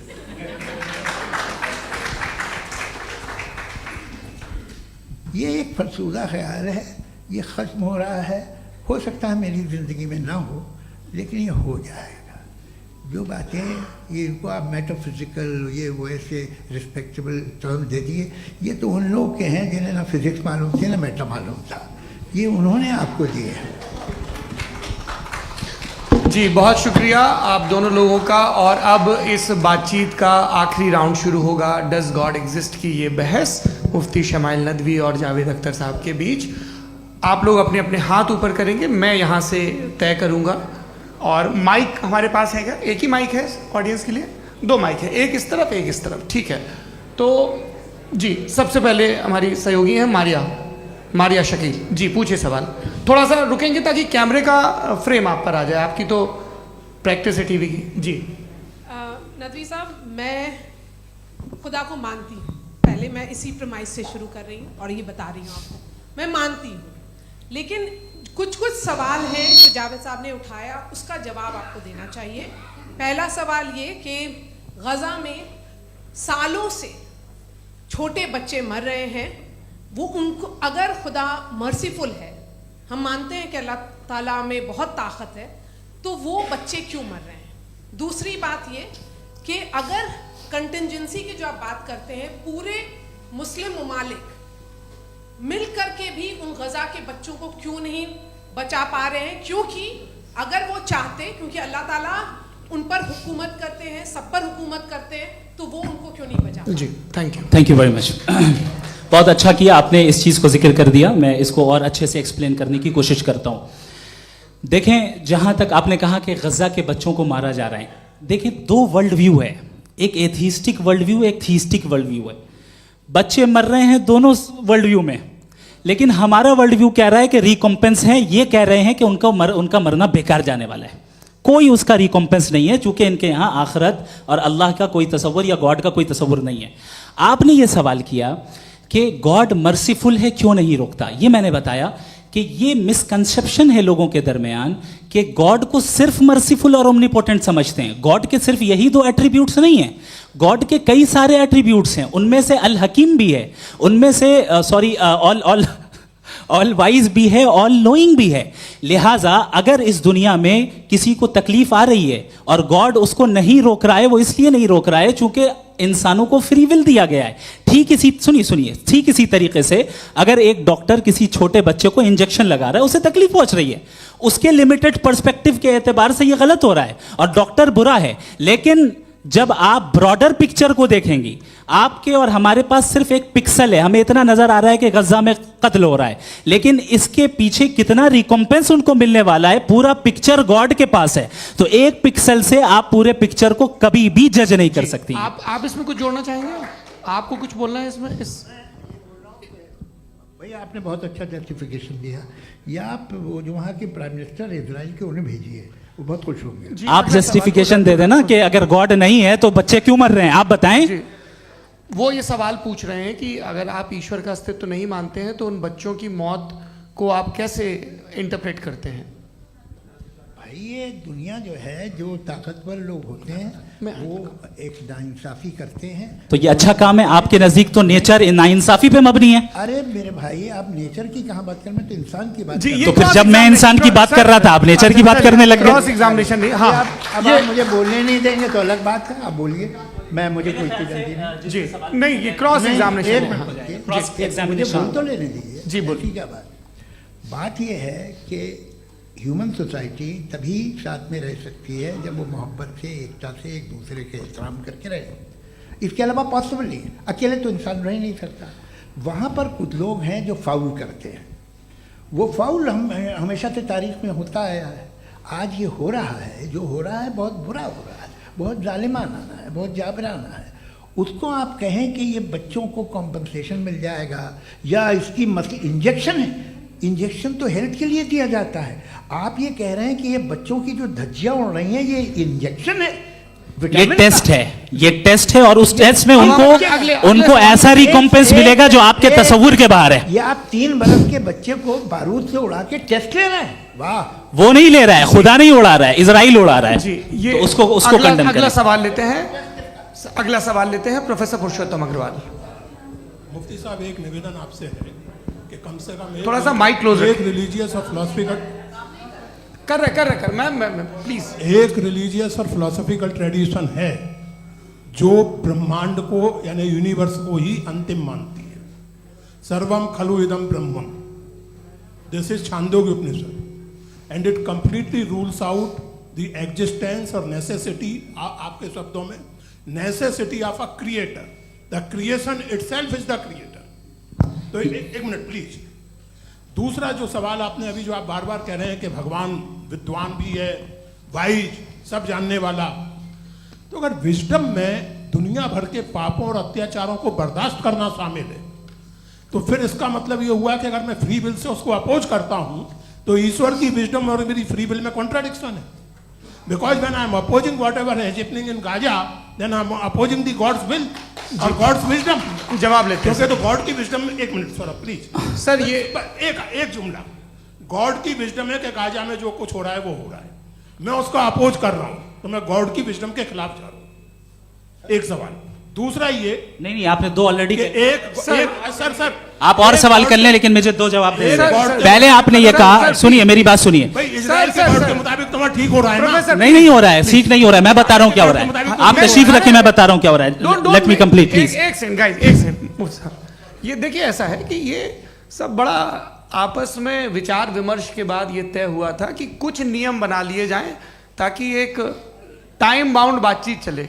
और भाई साहब, आप बड़ा जरूरी काम कर रहे हैं लेकिन कैमरे के फ्रेम में आके उस काम को गड़बड़ कर दे रहे हैं। ठीक है गुरु, अब मेरे को कहीं का गुस्सा कहीं निकालना था, सॉरी। नहीं, कोई गुस्सा नहीं है जी। तो प्रोफेसर ने सवाल पूछे, आप उनके जवाब दें। और थोड़ा ये सब लोग थोड़ा ख्याल रखें भाई, सवाल संक्षिप्त रखें जी। आपने दो सवाल किया। सबसे पहला ये कहा कि हमारे पास ये कॉन्सेप्ट है कि ये यूनिवर्स खुद नेसेसरी बीइंग है, creation itself is the creator. How irrational is this कि मैं एग्जिस्ट करूंगा बाद में लेकिन अभी एग्जिस्ट कर भी रहा हूं, यानी एक ही टाइम में एग्जिस्ट भी कर रहे हैं, नहीं भी कर रहे हैं। This is not true. दूसरी चीज आपने कहा कि अगर इजराइल में, सॉरी माफ कीजिएगा, Israel doesn't exist, occupied Palestine में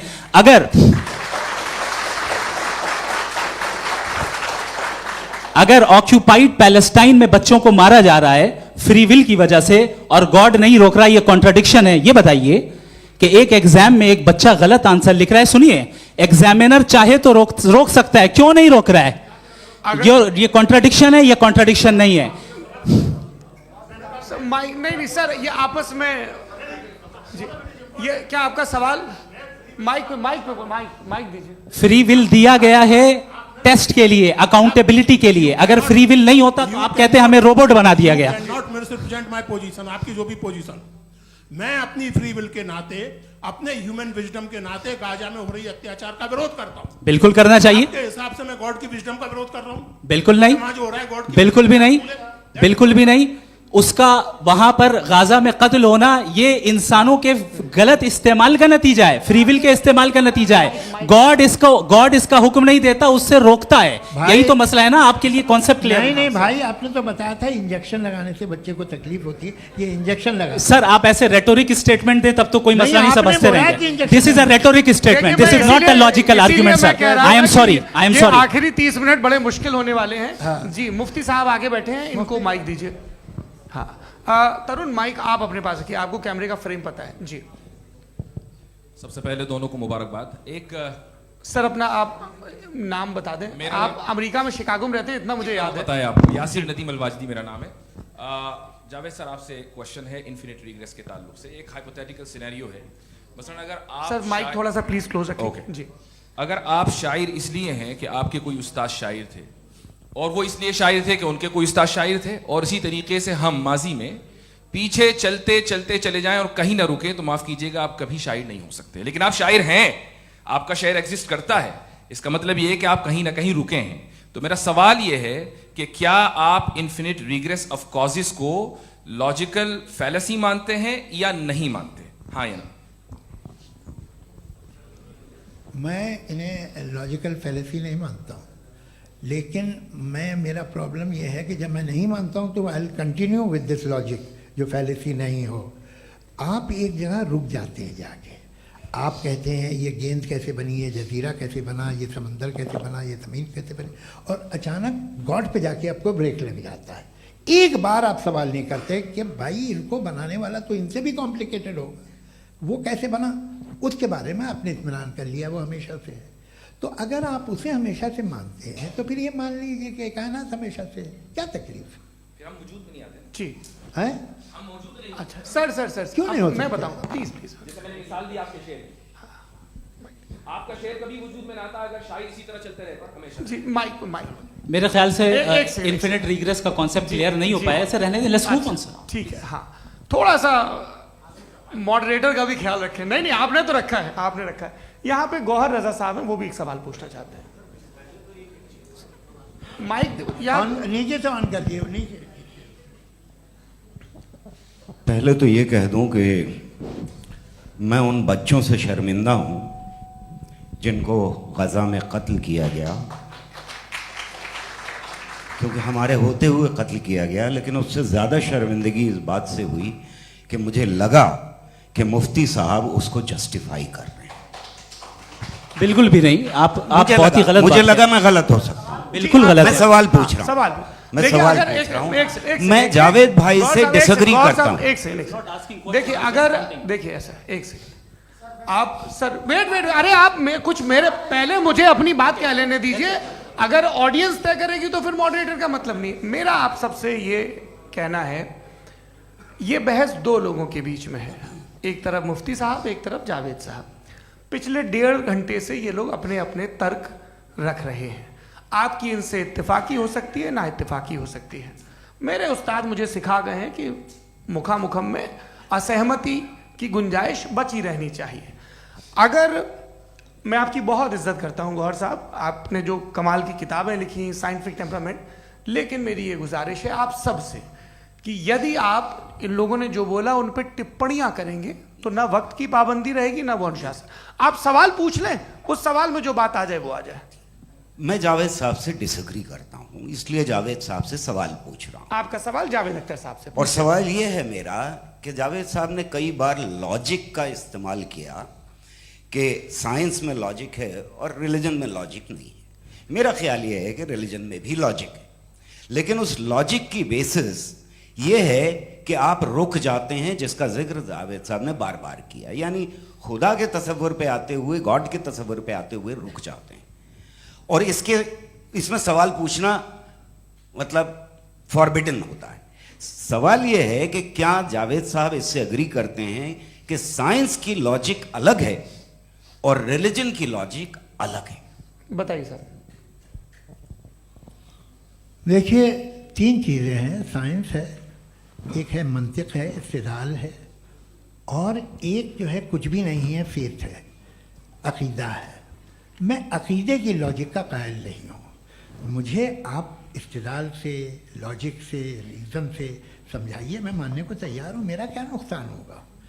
लेकिन ये कि अकीदे पे मैं नहीं जा सकता हूँ। अकीदे का मतलब है कि तुम ये मान लो, सवाल ना करो, ये नहीं। आप सारी बातें करके, बड़ी साइंटिफिक बातें करके एक जगह जाके खुदा के हुदूद पे रुक जाते हैं, सरेंडर कर देते हैं। मैं सरेंडर करने को तैयार नहीं। That's all. जी, ये आगे सर बैठे हुए हैं, इनको माइक दीजिए। भाई वो आप पूछना चाह रहे थे ना भाई? हाँ, नहीं मैं ये थैंक यू जी। आपका नाम? आसिम इफ्तिखार। आसिफ जी, पूछिए। सर, जावेद सर से सवाल है कि आपने अपने क्लोजिंग माइक थोड़ा करीब रखिए। अपने क्लोजिंग स्टेटमेंट में ये बात कही थी कि मज़हब का जो फ्यूचर है वो ज़्यादा दिन नहीं जाने वाला है, लेकिन मैं देख पा रहा हूँ कि जो ऑक्सफोर्ड यूनिवर्सिटी की एक स्टडी है 2011 में हुई है, जिसके 50 एकेडमिशियंस ने इसको अंजाम दिया था, उसमें वो ये कहते हैं कि जो फेथ इन गॉड है वो इनबिल्ट है ह्यूमन नेचर के अंदर, जिसको हम कहते हैं फितरत के अंदर शामिल है वो। और वो ये कहते हैं कि अगर कोई ये समझता है कि मज़हब को वो ख़त्म कर देगा तो ये उसकी गलत फहमी है। तो आप इसके बारे में, इस स्टडीज़ के बारे में क्या कहते हैं? ठीक है, मैं उनसे एग्री नहीं करता हूँ। वो कौन से प्रोफेसर होंगे, ऐसा उनके क्या पास डेटा है, इन्होंने डेटा के बेस होगा। डेटा क्या हो सकता है? फ्यूचर का डेटा तो नहीं हो सकता ना उनके पास, प्रेजेंट का डेटा हो सकता है। डेटा आपने सुना 100 साल पहले का बाद का डेटा? मैंने तो नहीं सुना आज तक। तो आज उनकी ये राय है और होगी राय, ठीक है। दुनिया में तरह तरह की राय है लोग, लेकिन मैं समझता हूँ कि वक्त के साथ इंसान ज़्यादा से ज़्यादा रीजनेबल और लॉजिकल होता जा रहा है। आज आप देखिए वेस्टर्न यूरोप में क्या परसेंटेज है नॉन बिलीवर्स की, बहुत हाई। वहाँ चर्च खाली पड़े होते हैं। तो अल्टीमेटली तो इंसान कोई ऐसी बात बहुत अरसे तक नहीं मान सकेगा, चाहे गलत या सही, जो उससे उसके दिमाग को, उसके जहन को, उसके लॉजिक को अपील न करे। वो कह रहे हैं तो ऑक्सफोर्ड के होंगे तो कैम्ब्रिज के होंगे, तो मुझे क्या लेना देना। उनका डेटा मुस्तकबिल का नहीं हो सकता है। जी। दीपक, हाँ पूछिए। मैं आऊँगा, अभी पीछे की साइड भी आऊँगा, माइक वहीं भेजूंगा 2-3 साल के लिए। जी जावेद साहब, आपसे सवाल है। नमस्ते। अरे भाई सर, अगर आप ही लोग को तय करना है तो फिर 200 लोग तय कर लें। ये एक साथ पूछ नहीं रहे सर, हैं। Please don't do this sir. Everybody has a right sir, but we can only take Okay. Selected questions. No no sir, अरे ये भाई, यंग लोग भी आराम हैं से। तो इनकी ये एक अब बात उतने यंग, सुनिए। भाई आप यंग हैं कि नहीं हैं? एक मिनट, वो कह रहे हैं वो भी आएंगे, यंग हैं पूछ रहे हैं ना साहब। भाई। आप उनकी नौजवानी पर दावा उनको ही करने थे। हाँ मुफ्ती साहब, आप यंग, हाँ पूछे। अरे भैया सर, मेरा सवाल ये है। कुछ इनसे भी तो पूछो। जी हाँ। नहीं, बस आपसे एक सवाल है। जैसे थीस्टों के पास अपने जो ईश्वर को मानते हैं, उनके पास अपने सोशल गेट टुगेदर्स हैं। 5 रोज़ आज क्रिसमस आने वाला है, होली है, दिवाली है, ईद है। एथिस्ट क्या ऑफर कर रहे हैं? मतलब मैं इनकी दुकान से बोलूं, मैं आना चाहता हूं उस तरफ, पर मैं अट्रैक्ट नहीं हो पा रहा हूं। मैं सोशल गेट टुगेदर्स क्या है आपके पास? वो ये कह रहे हैं कि जो धार्मिक लोग हैं, अलग अलग धर्म के लोग, उनके उत्सव त्योहार, वही कॉन्ग्रेगेशन की बहुत बात। हैं। अब आपको मैं एक सुनाता हूँ, यहाँ हिस्टोरियन भी बैठे हैं। मृदुला जी, आप बताइएगा सही है क्या? ये एक कॉन्स्टेंटाइन, एक ग्रीक रोमन बादशाह था, जो क्रिश्चियनिटी आने के 400 साल बाद उसने डिसाइड किया कि मैं क्रिश्चियन हो जाऊंगा, मेरी पूरी स्टेट कैंसिल हो जाएगी। उस ज़माने में ऐसे ही होता था, राजा जो धर्म इख्तियार करता था वो जनता भी कर लेती थी। इसलिए कि वो हो गया था बैंकरप्ट, और उसे जो मेडिटेरियन कोस्ट के रिच क्रिश्चियन वो थे मर्चेंट, उससे पैसा चाहिए था। तो उसने कहा यार क्रिश्चियन हो जाओ। तो उसने अपने वजीर से कहा कि भाई ये हिस्ट्री है कि अब हम लोग क्रिश्चियन हो जाते हैं। पहले सर हो जाएंगे, कोई प्रॉब्लम नहीं है, लेकिन एक प्रॉब्लम ये है कि 17 दिसंबर से 25 दिसंबर तक जो पेगन फेस्टिवल होता, जो पेगन स्टेबल जो फेस्टिवल होता है वो बंद हो जाएगा, इसलिए कि हम क्रिश्चियन हो गए तो होगा नहीं। तो वो बच्चों को बहुत बुरा लगेगा, पब्लिक को बहुत इन्जॉय करते हैं, खासतौर से 25 को मेन डे। उसने कहा हाँ ये तो सही कह रहे हो। ये जीसस क्राइस्ट की पैदाइश कब थी? पहले साहब वो अप्रैल में थी। नहीं, कट करो, वो 25 दिसंबर को है। यह हकीकत है जी। और 400 साल बाद क्रिश्चियनिटी के अप्रैल से दिसंबर ले आए, और इसलिए कि यहाँ पेगन फेस्टिवल होता था। अब मनाते हैं आप आराम से। ये जो सारे फेस्टिवल हैं ये रिलीजन से, हर एक को एक इंटरटेनमेंट डिपार्टमेंट चाहिए होता है अपनी कंपनी चलाने के लिए। तो ये रिलीजन नहीं, ये सेकुलर त्योहार थे जिन्हें रिलीजन्स ने ले लिया है। ये मौसम के थे, फसलों के थे, किसानों के थे, उसको आपने लेके रिलीजियस रंग दे दिया। ये कोई रिलीजन से थोड़ी आए हैं आप। अच्छा हमें देखिए, हम तो मुल्द हैं, हम ईद मनाते हैं, हम दिवाली मनाते हैं, हम होली मनाते हैं, हम क्रिसमस मनाते हैं। बम्बई की फिल्म इंडस्ट्री की सबसे बड़ी होली हमारे घर में होती है, सबसे बड़ी ईद हमारे घर में होती है। वो हमारी सोशल वो है, हमारे हेरिटेज है। ऐसा थोड़ी है कि we will throw the baby along with the water. ये तो अच्छी चीज़ है, इन्हें रखो, जो बेकार है फेंक दो। जी हाँ। हेलो जी, मेरा सवाल नादवी जी से है। जैसा कि आपने बोला कि गॉड टाइम के भी परे हैं और गॉड इतनी कॉम्प्लेक्स चीज़ है कि उसे ह्यूमन माइंड समझ नहीं सकता, और गॉड ने अर्थ पे फ्री विल भी दे दी है, तो आप अपना वक्त ज़ाया क्यों कर रहे हैं गॉड के बारे में बात करके? अपन को तो बात करनी चाहिए कि सोसाइटी को बेहतर कैसे करें। जी, मैं गॉड वही बताता है सोसाइटी को कैसे बेहतर करे। अभी मैं आपका जवाब देता हूँ। आपने कहा कि टाइम पे वो एग्जिस्ट नहीं करता, सो मेरा सवाल ये है कि जैसा आपने बोला कि गॉड बहुत ही कॉम्प्लेक्स चीज है। मैंने कहा ही नहीं कि कॉम्प्लेक्स है, तो आपके अल्फाज हैं। कॉम्प्लेक्स का लफ्ज गॉड के लिए सुइटेबल नहीं है। क्यों? क्योंकि कॉम्प्लेक्स वो चीजें होती हैं जो ऑब्जेक्ट हो। God is not an object जिसको आप इंस्ट्रूमेंट के जरिए लेबोरेटरी में जाके टेस्ट करें, oh it's very complex. No, वो कोई कार का इंजन नहीं है। मेरा वो फिलोसॉफिकली नेसेसरी बीइंग ऐसी बीइंग है जो सिंपल बीइंग है। हाँ, आप उसको मुकम्मल तौर पे उसकी तमाम हिकमतों को जान ले और हर चीज को जान ले, ये पॉसिबल नहीं है, क्योंकि वो ऑल वाइज है, आप ऑल वाइज नहीं है, और वो खुदा है, वो आपको सारी चीजें बता दे, ये जरूरी नहीं। मेरा सवाल ये नहीं था। मेरा सवाल ये था कि जब गॉड इतना परे है इस दुनिया से कि उसने अर्थ पे फ्री विल भी दी है, हम सब ह्यूमंस की फ्री विल है, और जो सोसाइटी में हो रहा है वो अपन लोग डिसाइड करेंगे, तो अपन लोग डिसाइड नहीं करेंगे ना, अपन लोग डिसाइड नहीं करेंगे। गॉड जो है, गॉड ने वो उसकी जात, उसकी एग्जिस्टेंस टाइम एंड स्पेस से परे है, लेकिन वो हमारा टेस्ट ले रहा है और उसी गॉड ने हमें बताया कि तुम्हें क्या करना है क्या नहीं करना है, तो जाहिर है उस गॉड की बात सुनेंगे ना हम। जी, वो पीछे एक चश्मा लगाए जो मैम खड़ी हैं, उनको दीजिए। हाँ आप जी जी बिल्कुल आएंगे। देखिए मैं कोशिश कर रहा हूँ सब तरफ जाने की। हाँ उनको दीजिए माइक। जी हेलो सर, मैं ओमनी प्रेजेंट नहीं हूँ, टाइम पाबंद हूँ और जहां तक कोशिश कर सकता हूँ करूंगा। जी अपना नाम बताइए। मेरा नाम उर्सुला है, मैं दिल्ली यूनिवर्सिटी की एक स्टूडेंट हूँ और मैं स्टूडेंट फेडरेशन ऑफ इंडिया से हूँ। मेरा सवाल मुफ्ती जी से है कि इस हॉल के इस कमरे में बैठ के हम लोग रेप की मोरालिटी के बारे में फिलोसफिकली बात तो कर सकते हैं, बट असलियत ये है कि रोज़मर्रा की ज़िंदगी में औरतें रेप के थ्रू गुजरती हैं, और हम लोग सिर्फ नंबर्स पे इस तरह नहीं देख सकते, क्योंकि कितनी औरतें हैं इन कंट्रीज़ में जहाँ पे आप बता रहे हैं कि केसेस कम हैं, जिनका एक्सेस है कि वो जाके केस फाइल कर सकें।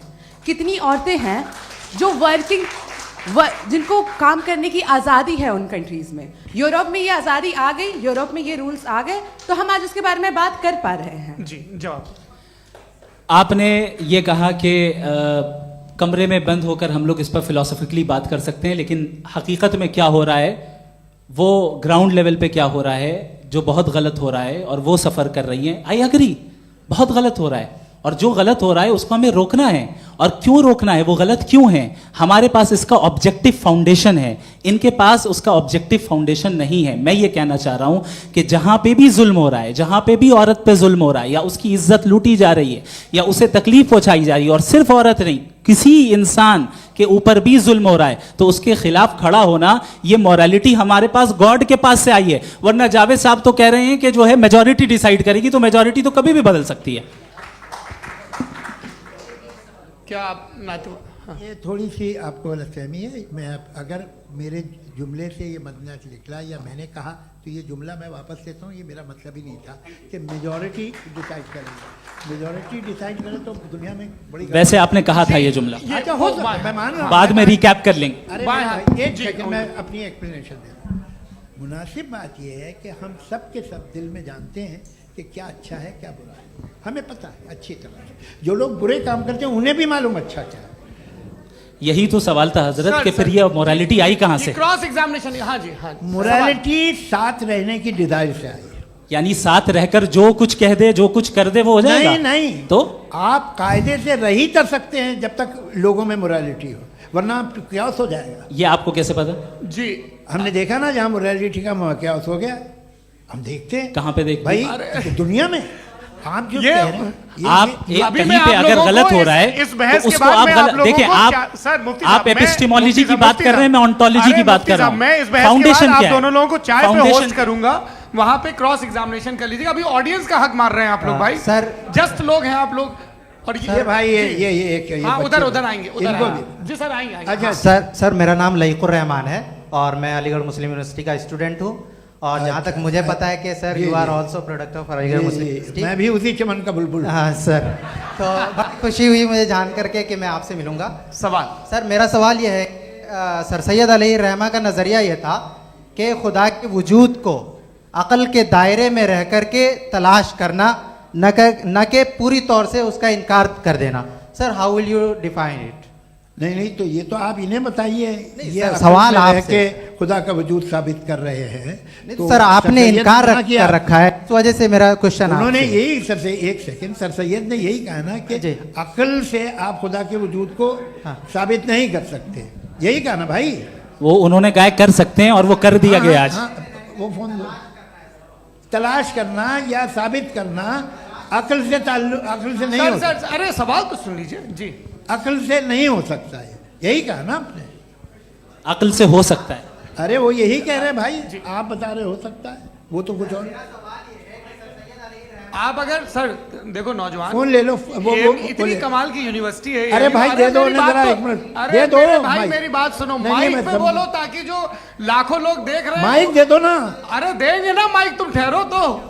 हाँ सर मेरा सवाल ये था कि सर सैयद अलैहि रहमा का एक नज़रिया था अपना कि खुदा का जो वजूद है उसको अक़ल के दायरे में रह कर के तलाश करना है, न कि पूरे तौर से इनकार कर देना है। ये उनका कॉन्सेप्ट था। लेकिन मेरा सवाल ये है कि आप इसको कैसे डिफाइन करते हैं, एक्सप्लेन कैसे करेंगे, मैं आपसे जानना चाहता हूँ, क्योंकि you are the product of Aligarh Muslim University. मुझे अक़ल के दायरे में रखे मैंने बहुत तलाश की, मुझे मिला नहीं। हाँ ये इधर उधर वो चश्मा लगाए जो, हाँ उनको दे दीजिए। जी जी फटाफट पूछिए, बस 5 मिनट है, 5 मिनट में खत्म हो रहा है। हाँ अस्सलाम वालेकुम मुफ्ती साहब। एंड मेरा सवाल जावेद अख्तर साहब से। क्या नाम है आपका? अरे भैया सब मुझे पूछ रहे हो। फैज पूछिए फैज साहब। तो मेरा सवाल ये है कि अभी जो एथियस्ट है वो problem of evil argument use कर रहे हैं अगेंस्ट मुस्लिम्स, राइट? कि इस दुनिया में इतना सारा इविल है और अगेंस्ट मुस्लिम तो यहाँ अगेंस्ट थियस्ट। हाँ थोड़ा सा करेक्ट कर लीजिए भाई। पूरी मशक्कत ही इसी बात की थी कि किसी एक मजहब पे बात ना टिके। जी तो बेसिकली ये आर्गुमेंट ऐसा है कि इस दुनिया में इतना ज़्यादा ईवल एग्जिस्ट करता है और अगर एक ऑल गुड गॉड है तो वो रोकता क्यों नहीं है? लेकिन इस सवाल में एक हिडन अजम्पशन ये है कि इस दुनिया में ईवल एग्जिस्ट करता है। अब एथियस्ट ये कैसे ऑन्टोलॉजिकली प्रूव कर सकते हैं कि इस दुनिया में ईवल एग्जिस्ट करता है? मैं आपको बताता हूँ, थोड़ा सा समझा। नहीं सर हम लोग इनको सुनने आए। नहीं please don't do that. I want to explain ontologically. नहीं हम समझ गए सर, इनको अब जवाब देने दीजिए। अच्छा सवाल पूछ लो। मैं अभी तक क्या था वो मैं थोड़ा सा ऐड ऑन कर लेता हूँ। तुम गुरु, तो हम जब इसका राउंड 13 करेंगे ना तब तुमको स्टेज पे बिठाएंगे। जी तो हाँ जल्दी से। तो देखिए एथियज्म के हिसाब से सब कुछ रैंडमली बन गया है, सब कुछ एटम्स और मॉलिक्यूल्स है। एक पत्थर में और मुझ में सिर्फ इतना फर्क है कि हम लोग एटम्स और मॉलिक्यूल्स का अलग अलग रीअरेंजमेंट है। अब एक पत्थर को कोई इंसान तलवार से 2 टुकड़ों में काट दे या मुझे, according to atheism it is same. There is no evil and good according to atheism. जी अच्छा फैज साहब का सवाल ये है कि हाँ कोशिश भी करते तो इससे गलत सवाल नहीं कर पाते। एक लाइफ फॉर्म है और लाइफ फॉर्म में फीलिंग्स हैं, मतलब लाइफ फॉर्म सुनता है, देखता है, टेस्ट कर सकता है, फील कर सकता है। तो उसकी जो ये जो क्वालिटी इस बबल में आ गई है वो जानवर में भी है, इंसान में भी है। तो जाहिर है कि उसे कोई तकलीफ पहुंचेगी, तो चूंकि उसके पास वो सेंसिटिविटी है तो मैं करेगा। पत्थर में वो सेंसिटिविटी नहीं है। तो ये क्या सवाल हुआ कि अगर पत्थर को काटा तो पत्थर को तकलीफ नहीं होती, तो आपको काटे तो आपको क्यों तकलीफ हो? बैठ जाइए। जी हाँ अगला सवाल। हाँ पूछे जी जावेद अख्तर साहब। अरे भैया सब आप लोग मुफ्ती साहब को छोड़ रहे हैं, तो मेरे ही पीछे पड़े हैं क्या? फिर चलो बोलो भाई। You asked how God can exist when children die in Gaza. हाँ? you asked how God can exist when children die in Gaza, and you also mentioned the rise of atheism in Europe. But the same events also are leading many atheists and non-believers to turn towards faith. How do you interpret this contradiction, where suffering pushes some away from God, yet brings others closer to belief? देखिए, आपको एक बात बताऊं, दुनिया perfect तो कहीं भी नहीं है, हर जगह कुछ खामियां हैं। बेटा एक मिनट, मैं आप ही को कहेंगे, देखो वो तो कुछ खामियां, कमज़ोरियां, खराबियां सब जगह है।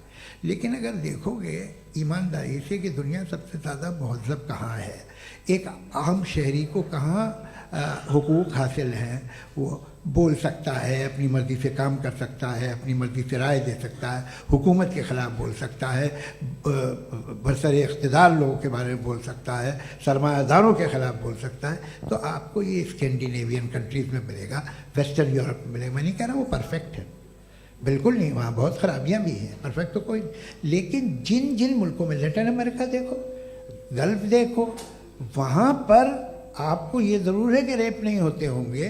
रेप की ज़रूरत क्या है भाई, उसको तो ख़रीद लो, घर में रखो, सड़क पर रेप करने की क्या ज़रूरत है। मगर सुनिए सुनिए सुनिए, मगर हकीकत ये है कि वहाँ शख्सी आज़ादी राय देने की, बोलने की नहीं है। जी, ये एक आखिरी सवाल मुफ्ती साहब से। हाँ मैम, इनको माइक दीजिए। शुक्रिया। मेरा नाम मनीषा है, मैं हरियाणा से आई हूँ। मैं मुफ्ती साहब से एक बात पूछना चाहती हूँ। आप बार बार जावेद साहब को कॉन्ट्राडिक्ट तो कर रहे हैं कि आपने ये कहा, लेकिन आप भी अजम्पशंस के बेसिस पे बात कर रहे हैं। आपने खुदा के होने का कौन सा प्रूफ पेश किया है, खुदा की एग्जिस्टेंस का?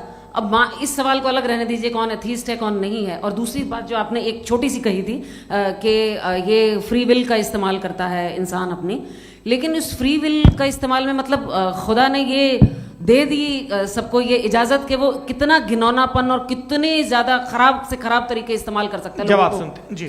आप फ्री विल को मानती है ना, या अब कहती है कि फ्री विल नहीं है ना, मानती है ना? तो अब आपके पास इसका कोई एक्सप्लेनेशन नहीं है कि अगर एक इंसान उस फ्री विल का इस्तेमाल करके गलत काम कर रहा है और बच के अच्छी ज़िंदगी गुजार के निकल जा रहा है, उसका कोई रिकम्पेंस नहीं है। हमारे वर्ल्ड व्यू में जो इंसान गलत काम कर रहा है उसको भी रिकम्पेंस यानी उसका बुरा बदला मिलना है, और जो सही काम कर रहा है उसको सही बदला मिलना है। लिहाजा जो फ्री विल है वो इस तरीके से है कि एक लिमिटेड टाइम तक खुदा ने मोहलत दी है। ऐसा नहीं कि छूट दे दी, जो करना है करते रहो हमेशा। वक्त आएगा जब एग्जाम का टाइम खत्म होगा तब रिजल्ट आएगा, दौराने एग्जाम जबरदस्ती आपको नहीं बताया जाएगा। अरे भाई एक सेकंड, जी सवाल मुफ्ती साहब से मेरा, मुफ्ती साहब से जी, मैम रुक जाइए, आपसे फोन, आप इसके बाद आपसे माइक चेंज होगा। हाँ बोलिए। मैं मुफ्ती साहब एक ही सवाल करता हूँ कि अगर जो हो रहा है फ्री विल से हो रहा है और एक दिन बरोज़ क़यामत इंसाफ होगा मैशर में वगैरह वगैरह, तो दुआ क्यों मांगते हैं लोग? दुआ मांगते हैं इसके मतलब है अभी भी उसने ये डिपार्टमेंट रखा है कि मैं रोज़मर्रा की ज़िंदगी में बिल्कुल बिल्कुल ही कैन। तो तुम कैन हो, तुम मुझे नौकरी दिला देते हो, मेरे बेटे को ग्रीन कार्ड दिला देते हो, और 45,000 बच्चे मरते हो, उन्हें रोकते नहीं हो। नहीं तो क्या आप ये कह रहे हैं कि इस दुनिया में जालिमों को कभी पकड़ ही नहीं होती है? अरे जो भी पकड़ होगी, वो बच्चे रोते हैं। बिल्कुल, देखिए मैंने अपने ओपनिंग स्टेटमेंट में यही कहा था कि जनाब जावेद साहब सिर्फ इमोशनल आर्गुमेंट देंगे। This is an emotional argument. ये छोटे मोटे इसके पीछे का रीजन मैंने बताया क्या है, देखिए मैं इसके पीछे का रीजन क्या है मैंने बताया। मंच से आप लोगों को सज्जनों इसलिए कह रहा हूं ताकि थोड़ा सा आपके कॉन्शियंस पे जोर रहे कि आपको ऑर्डर बचा के रखना है। वक्त तय हुआ था, ये वक्त पूरा हुआ, आपने इतने धैर्यपूर्वक सुना, मैं आप सबका बहुत बहुत शुक्रगुजार हूं। यदि इन दोनों विद्वानों की इच्छा होगी तो कभी हम इस बातचीत का राउंड 2, राउंड 3, यही तो देखिए खूबी है इंसान की कि बहस मुबाहसे में वो पड़ा रहता है। आप लोगों ने बड़े धैर्य का परिचय दिया, बहुत बहुत शुक्रिया। इसी के साथ ये बातचीत यहाँ पे समाप्त होती है। आप लोग को मैं एक बात बता दूं, ये सारी बहस हो गई, अब मुफ्ती साहब और बड़े मुफ्ती साहब इन साथ के साथ मैं खाना खाने वाला हूँ।